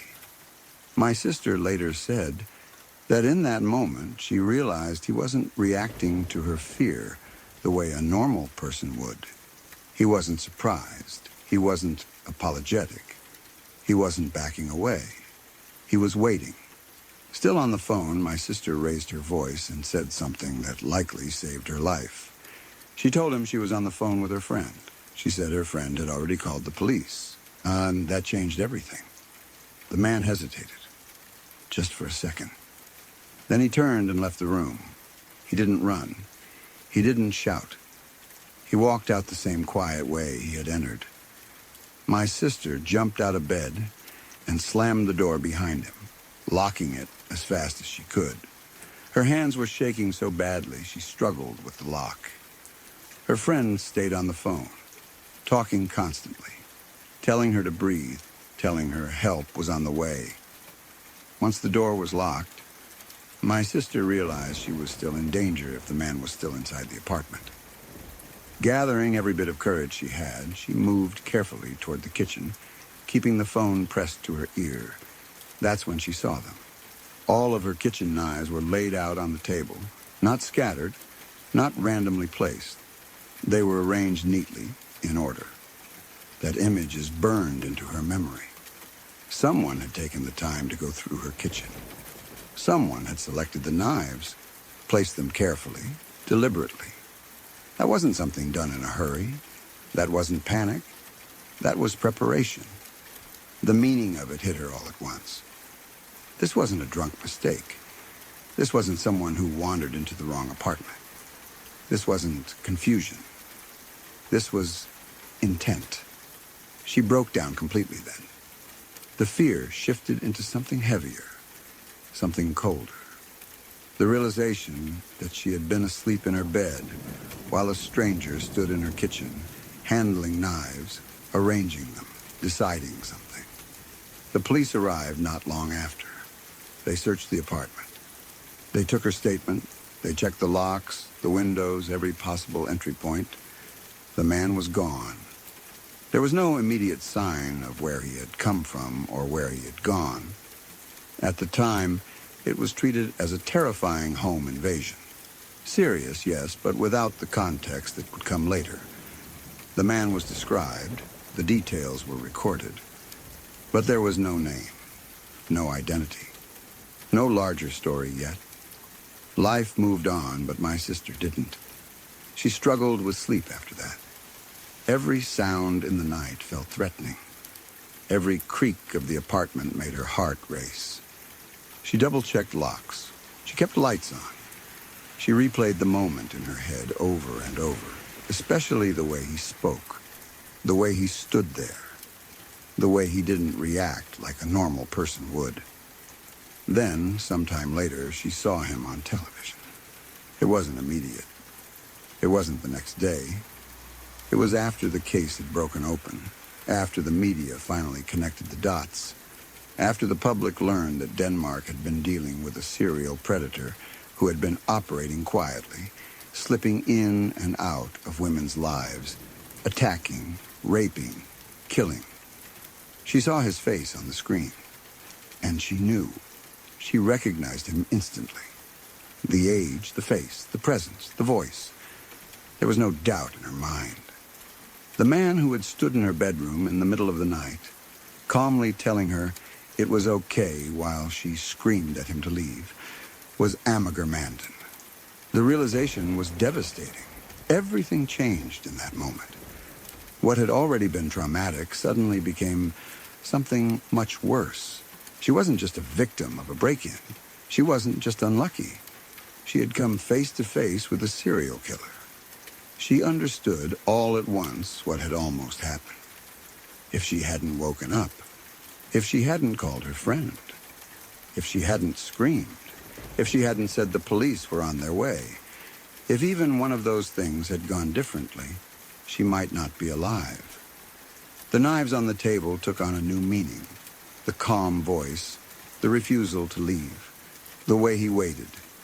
It all fit into a pattern that hadn't been visible at the time but was horrifyingly clear in hindsight.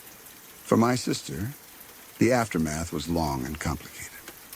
There is a specific kind of trauma that comes from realizing you narrowly escaped something fatal. It's not just fear, it's guilt, confusion, anger, a constant replaying of alternate outcomes. She questioned every decision she made that night, even the ones that saved her. She wondered why her apartment had been targeted. Why her? Why that night? Why she woke up when others hadn't. And there was another layer that made it even worse. At the time of the incident, she had been tipsy, not helpless, but relaxed. Vulnerable in a way she hadn't chosen. The knowledge that someone had watched her, entered her space, and prepared weapons while she slept is something that never truly leaves you. Even years later, certain things still trigger memories for her. Unexpected noises at night, the feeling of being watched, men speaking softly in the dark, kitchens at night, knives laid out on counters, even innocently. What makes this story especially terrifying is how ordinary it started.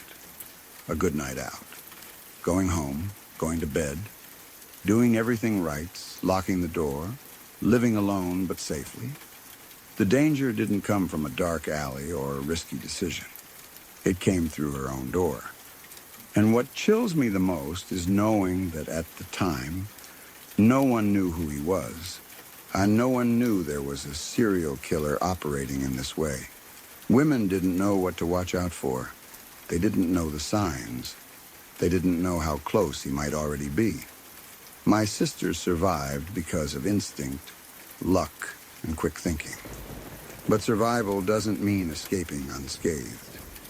It means carrying the knowledge of how close you came, forever. When she tells the story now, her voice stays steady, but there are moments where it catches, just slightly. Especially when she talks about the knives. Especially when she talks about his voice. Especially when she talks about recognizing him on television and realizing that her fear that night hadn't been an overreaction at all. It had been perfectly justified. She doesn't talk about it often, but when she does, it's not for drama. It's not for attention. It's because it still feels unreal that she is here to tell it at all. For me, hearing it changed the way I think about safety, about how thin the line is between ordinary life and unimaginable violence, about how predators don't always look frightening. Sometimes they look calm, reassuring, reasonable. Sometimes they stand in your bedroom and tell you everything is okay, while your body is screaming that nothing is. And sometimes The only reason you live to see their face on television later is because you woke up at exactly the right moment.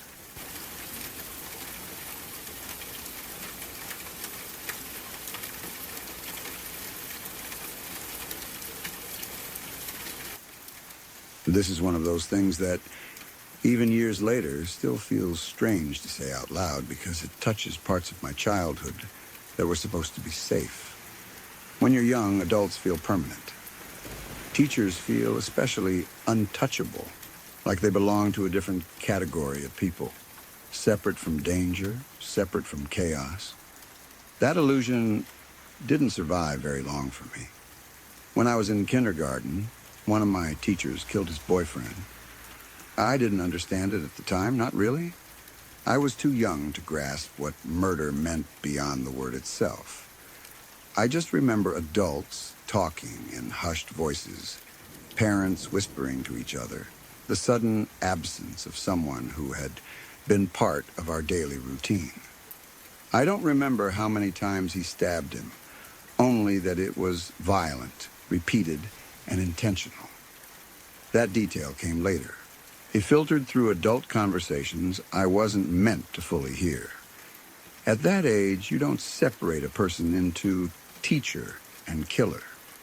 You only know that someone who once smiled at you, helped you with letters and drawings, suddenly became something terrifying in the adult world. Even if no one explained it directly, the atmosphere changed. The classroom felt different. School felt less predictable. Something invisible had cracked. I didn't know it then, but that was probably the first time I learned that people can live double lives, that someone can play one role in public and carry something dark and uncontrollable inside them. It planted a seed of unease that never really went away. The second story is harder to talk about because it involves family. My adoptive aunt was a kind person, gentle, trusting, maybe too trusting. She was the kind of person who wanted to see the good in people, even when there were reasons to be careful. At some point, she started hanging out with a man who practiced Umbanda. At first, no one thought much of it. Different beliefs, different rituals, but people are allowed to believe what they want. That alone shouldn't have been dangerous, but something went wrong. Over time, my aunt changed. Not all at once, but gradually. She became quieter, more withdrawn, more confused. Later, it came out that she had been drugged and abused. The details were never discussed openly in front of me, but enough fragments surfaced that the picture became clear as I grew older.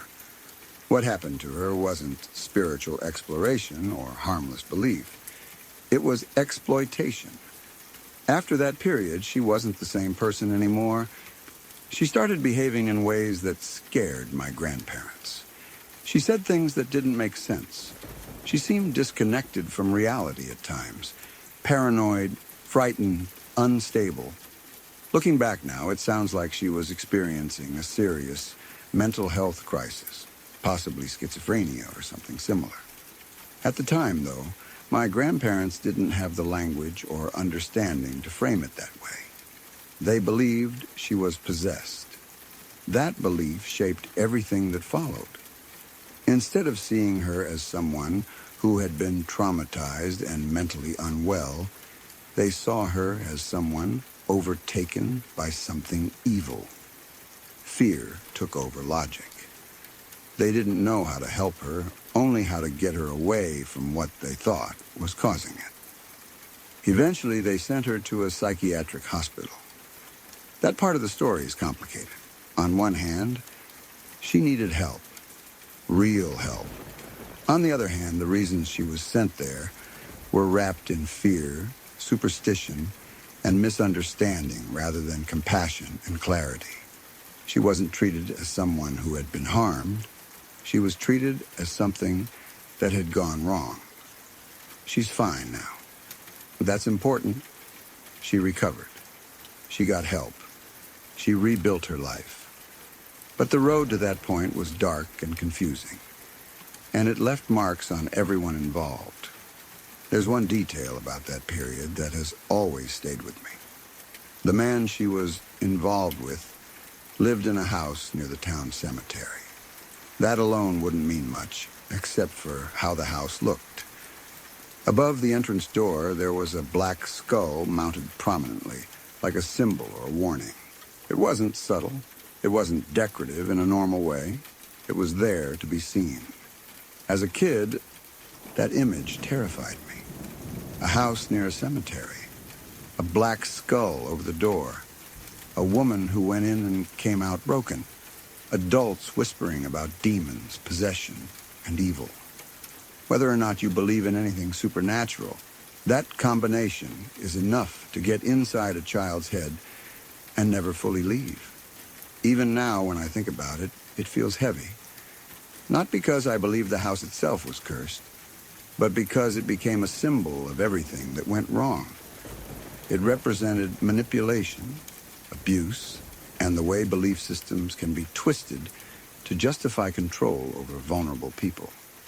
Looking back as an adult, I see these stories differently than I did as a child. My kindergarten teacher wasn't a monster hiding behind a smile. He was a human being who committed an act of extreme violence, likely driven by something broken inside him. That doesn't excuse what he did, but it explains why the world isn't neatly divided into safe people and dangerous people. My aunt wasn't possessed. She was traumatized, drugged, abused, and pushed into a mental health crisis by someone who took advantage of her trust. The real horror wasn't demons. It was how easily someone vulnerable could be manipulated, and how quickly fear replaced understanding. What connects these stories for me is how close they were to home.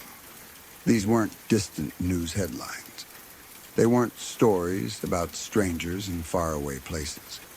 They were people I knew, people I was connected to, people who existed in spaces that were supposed to be safe. A classroom, a family, a neighborhood. They taught me, far earlier than most kids learn, that danger doesn't always announce itself. Sometimes it looks familiar. Sometimes it wears a friendly face. Sometimes it hides behind belief, authority, or trust. And sometimes, the scariest part isn't what happened, but how long it took to understand what was really going on. Even now, these memories don't feel dramatic in a movie sense. They feel quiet, unsettling, and real. The kind of stories that don't end with a clear moral or a sense of closure. Just a lingering awareness that life can turn dark very close to home, and that innocence, once shaken, never fully returns.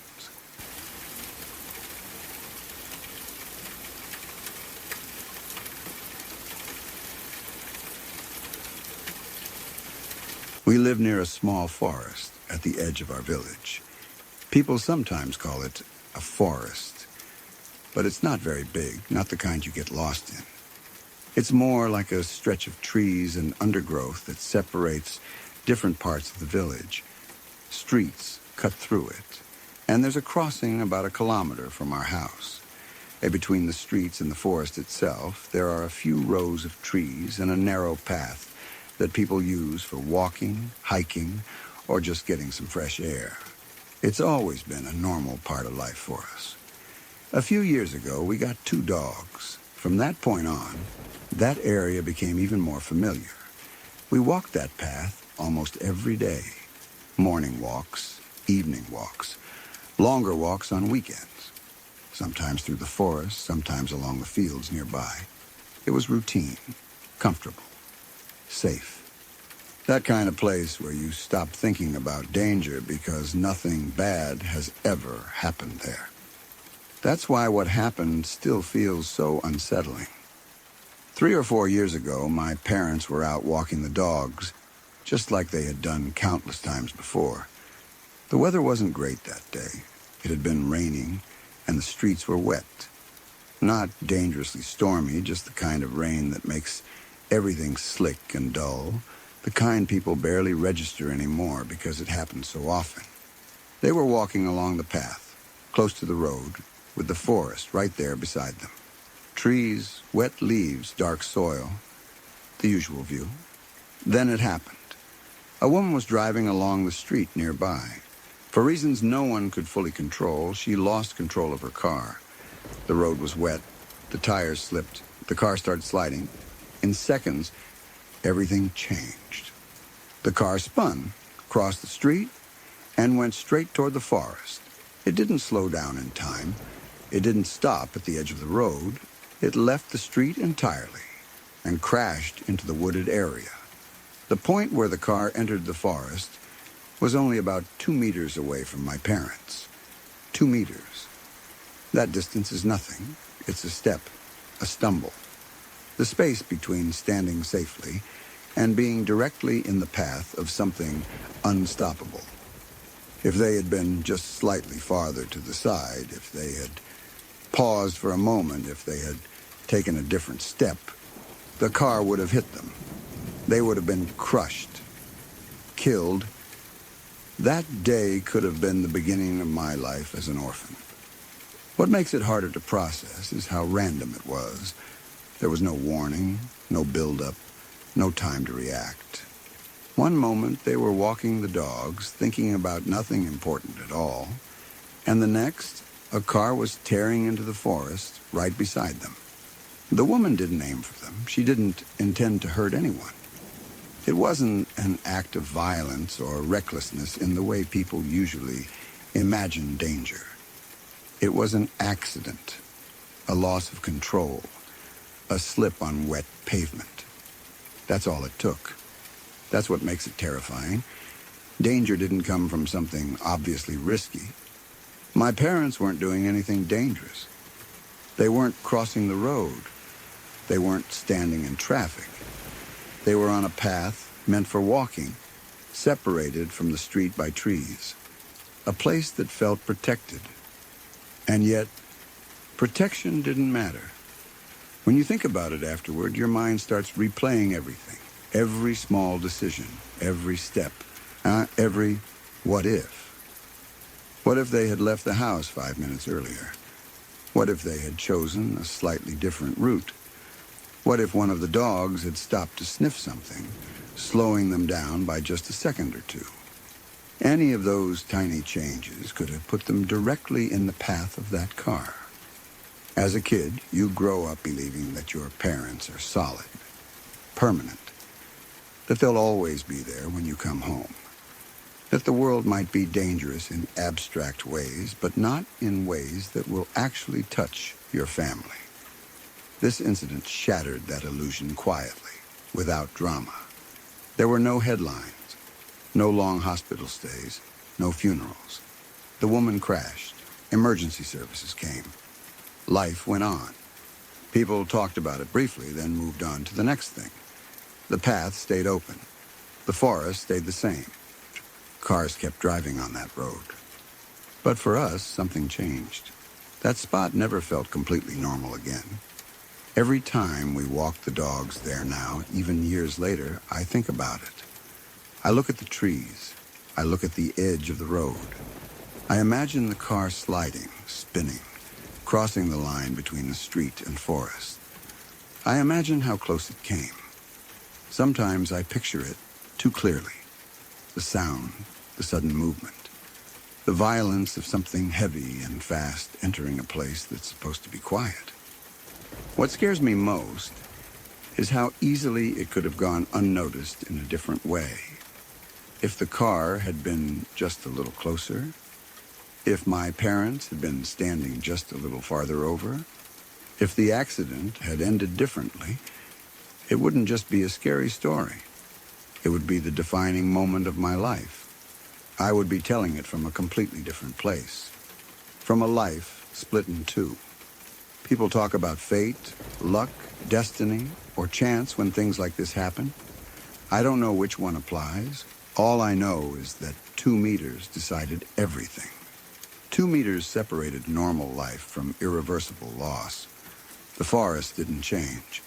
The road didn't change. But my understanding of safety did. Now I know that tragedy doesn't need drama. It doesn't need villains. It doesn't need warning signs. Sometimes it just needs rain, a slight turn of the wheel, and someone being in the wrong place at almost the wrong time. Almost. That's the word that stays with me. Almost lost them. Almost became an orphan. Almost everything changed. And every time I walk that path, with the dogs pulling gently on their leashes, with the trees standing quietly beside the road, I'm reminded of how thin the line really is between the life you have and the life you could have lost without ever seeing it coming.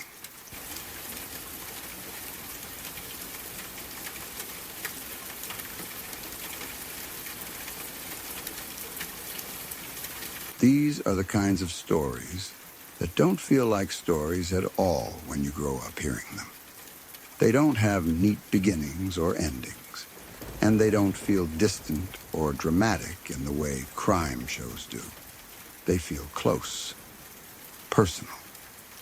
Like danger has been circling the edges of your family for generations, sometimes brushing past, sometimes striking directly, sometimes vanishing without explanation. One of the earliest ones I heard came from my mother-in-law. She grew up in California, back when she was a teenager, in a time when kids still walked places alone, and people didn't yet live with constant fear of strangers. One night, she came home from a friend's house. It wasn't late enough to feel dangerous. Just a normal evening, the kind where you're thinking about homework or sleep or what you'll do the next day. She walked into her house and went toward her bedroom. That's when she saw him. Right outside, in the front yard, directly in front of her bedroom window, there was a man masturbating. He wasn't hiding. He wasn't trying to be discreet. He was standing there openly, deliberately positioned so that he could be seen from her room. That kind of moment freezes you. Your brain doesn't immediately know how to process it.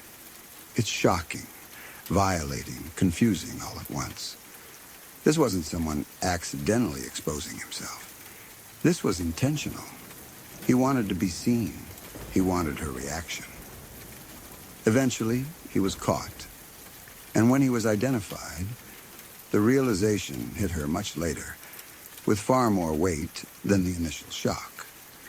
The man who had been standing in her front yard was the Night Stalker. Not the original, most famous one people usually think of, but another predator operating under that name, with a pattern of escalating behavior. That detail changed everything. What had felt like a horrifying but isolated incident suddenly became something much worse. She learned that if he hadn't been caught shortly after, she very likely could have been his next target. The man wasn't just exposing himself. He was watching, testing boundaries, getting closer, building up to something more violent. The thought that someone stood outside your bedroom window studying you, deciding whether or not you would be next, is the kind of thing that never fully leaves you. Even decades later, it changes how safe home feels. It turns a memory into a narrow escape. Another story in my family doesn't end with an escape at all. My father's mother was murdered when he was only 5 years old. He was too young to fully understand what had happened at the time. At that age, loss doesn't come with context. It comes with absence. Someone is just suddenly gone, and the adults around you change in ways you can't explain.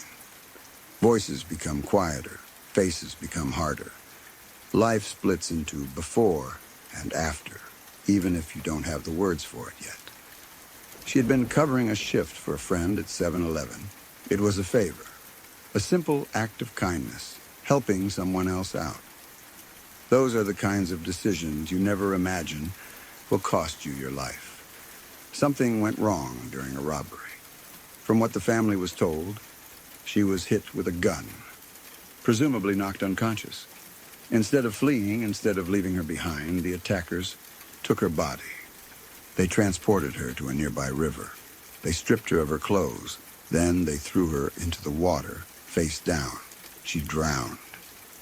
There is something especially cruel about that detail. Not just the violence, but the effort. The deliberate choices made after she was already incapacitated. It wasn't enough to rob the store. It wasn't enough to hurt her. They erased her dignity. They erased her chance to survive. For my father, this loss shaped his entire life, even if he didn't talk about it much. Growing up without a mother leaves a hole that never really fills. It changes how you attach to people. It changes how you see the world. It teaches you very early that safety is not guaranteed, and that good people can be taken for reasons that make no sense at all. The story doesn't end there. On my mother's side of the family, now there's another disappearance that still hangs unanswered. Her cousin went Christmas shopping at a mall with her friends. 3 girls, young, excited, doing something completely ordinary during the holidays. They never came home. All 3 were abducted. They were never found. Over the years, investigators found several bodies that they believed might be hers. Each time, there was a horrible mix of hope and dread. Hope for answers. Hope for closure. Dread of confirmation. But none of the remains could ever be identified for sure. No definitive match. No certainty. The case became well known, the kind that stays in the public consciousness because it never resolves. Her name was Lisa Renee Wilson. What makes disappearances like that so haunting is the lack of an ending. There is no final moment to grieve, no grave to visit, no clear truth to hold on to. Just questions that stretch on year after year, decade after decade. Was she killed quickly, or did she suffer? Did she try to escape? Did she think about her family? Did she believe she would be found? Families of missing people live in a strange emotional limbo. They grieve without proof. They hope without evidence. Every unidentified body becomes a possible answer and a possible nightmare. Time doesn't heal that kind of wound. It just stretches it thinner until it becomes part of daily life. When you put all of these stories together, what's unsettling isn't just the violence, it's the pattern. A teenage girl nearly targeted by a serial predator, saved only by timing. A woman murdered because she covered a shift for a friend. 3 girls vanishing from a public place during one of the busiest shopping seasons of the year. None of these people were doing anything dangerous. None of them were reckless. None of them were seeking trouble. They were living ordinary lives, making ordinary decisions, trusting that the world would behave the way it usually does. And it didn't. These stories also reshape how you think about evil. It doesn't always arrive loudly. Sometimes it stands quietly in your front yard. Sometimes it waits behind the counter of a convenience store. Sometimes it blends into crowds at a mall, choosing victims who will simply vanish. For my mother-in-law, the knowledge that she had been watched by someone who went on to become a known predator added a layer of fear to her past that she didn't fully understand at the time. What once felt like a single horrifying moment turned into a near-death experience in hindsight. The realization that she might have been next is something that stays with you forever. For my father, losing his mother at such a young age meant growing up with an absence that no explanation could fill. It shaped his sense of responsibility, his resilience, and his understanding of loss. He didn't just lose a parent. He lost the version of childhood where adults protect you from the worst parts of the world. For my mother's family, the disappearance of Lisa Renee Wilson became a story without resolution, a name spoken carefully, a photograph frozen in time, a future that never arrived. It's the kind of case that turns holidays into reminders and public spaces into sources of anxiety. What ties all of these together is how close they are to home. These aren't distant historical crimes. They aren't abstract statistics. They're people connected to me by blood or marriage. People whose lives intersected with violence in ways that feel almost impossible to predict or prevent. It makes you realize that safety is often an illusion built on routine. We believe certain places are safe because they usually are. Homes, stores, malls, neighborhoods. We assume danger belongs somewhere else to other people, in other circumstances. But these stories prove otherwise. They show how thin the line is between an ordinary night and a life-altering event. How a few minutes, a wrong person, or a bad decision by someone else can change everything. How sometimes survival depends on timing alone, and sometimes it doesn't come at all. Growing up with stories like these changes you. It makes you more aware, more cautious, sometimes more anxious.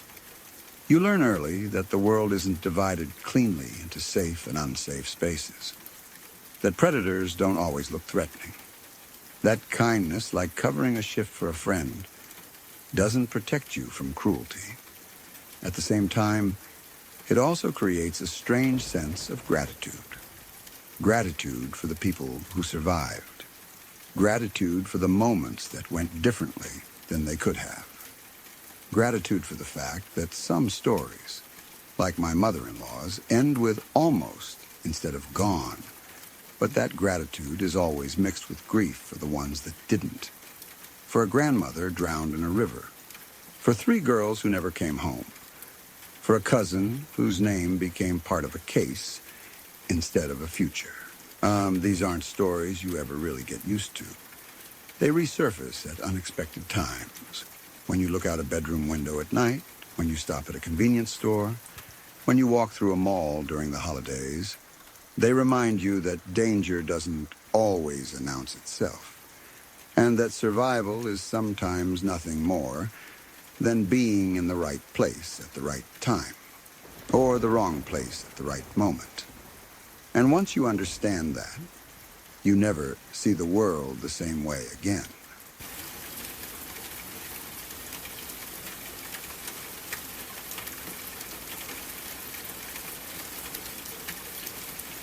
I was about 14 years old when this happened, out hunting with my father in eastern Oregon. At that age, everything feels sharper, more intense, and that trip was no exception. Eastern Oregon isn't the kind of place most people picture when they think of the state. It's not green forests and rain. It's high desert, rugged land that stretches out in muted colors, rolling hills, rocky ridges, shallow mountains, and wide open space broken up by endless sagebrush. It feels empty in a way that's both peaceful and intimidating. We were hunting mule deer, moving slowly and carefully through the terrain. The air was dry, the ground uneven, and every step had to be placed with intention. Sound carries differently out there. A footstep, a scrape of gear, even breathing too loud can feel like a mistake. That kind of environment forces you to be focused, or at least it's supposed to. At some point, we spotted him. He was standing on a ridge directly in front of us, about 150 yards out. Even at that distance, there was no mistaking what we were looking at. This wasn't just any deer. He was massive, a true trophy buck. The kind people talk about for years and maybe never see again. He looked old, experienced, like he had survived many seasons already. His rack was enormous. So many points that counting them felt pointless. If I had to guess, it was at least a 12-point buck, maybe more. For a moment, everything else faded away. My dad slowly moved into a kneeling position, careful and deliberate, preparing to take a shot. I remember watching him, my heart pounding, caught between excitement and nerves. There's a strange mix of emotions in moments like that. Awe at the animal, adrenaline at the possibility, Focus so intense it feels like the world narrows down to just you, the deer, and the space between. Then everything shattered. Out of nowhere, we heard an incredibly loud whizzing sound. It cut through the air so violently that it didn't register immediately as danger. A split second later, there was a loud crack. Sharp. Explosive. The sound echoed off the hills. Then it happened again. And again. At first, my brain struggled to make sense of it. It didn't sound like my dad's rifle. The timing was wrong. The direction felt wrong. The noise was too close, too aggressive, slicing through the air above us. Then it clicked. Someone was shooting. And they were shooting over us. The realization hit like ice water. I dropped to the ground instantly, pure instinct taking over, before thought could catch up. I pressed myself into the dirt, heart racing so hard it felt like it was trying to escape my chest.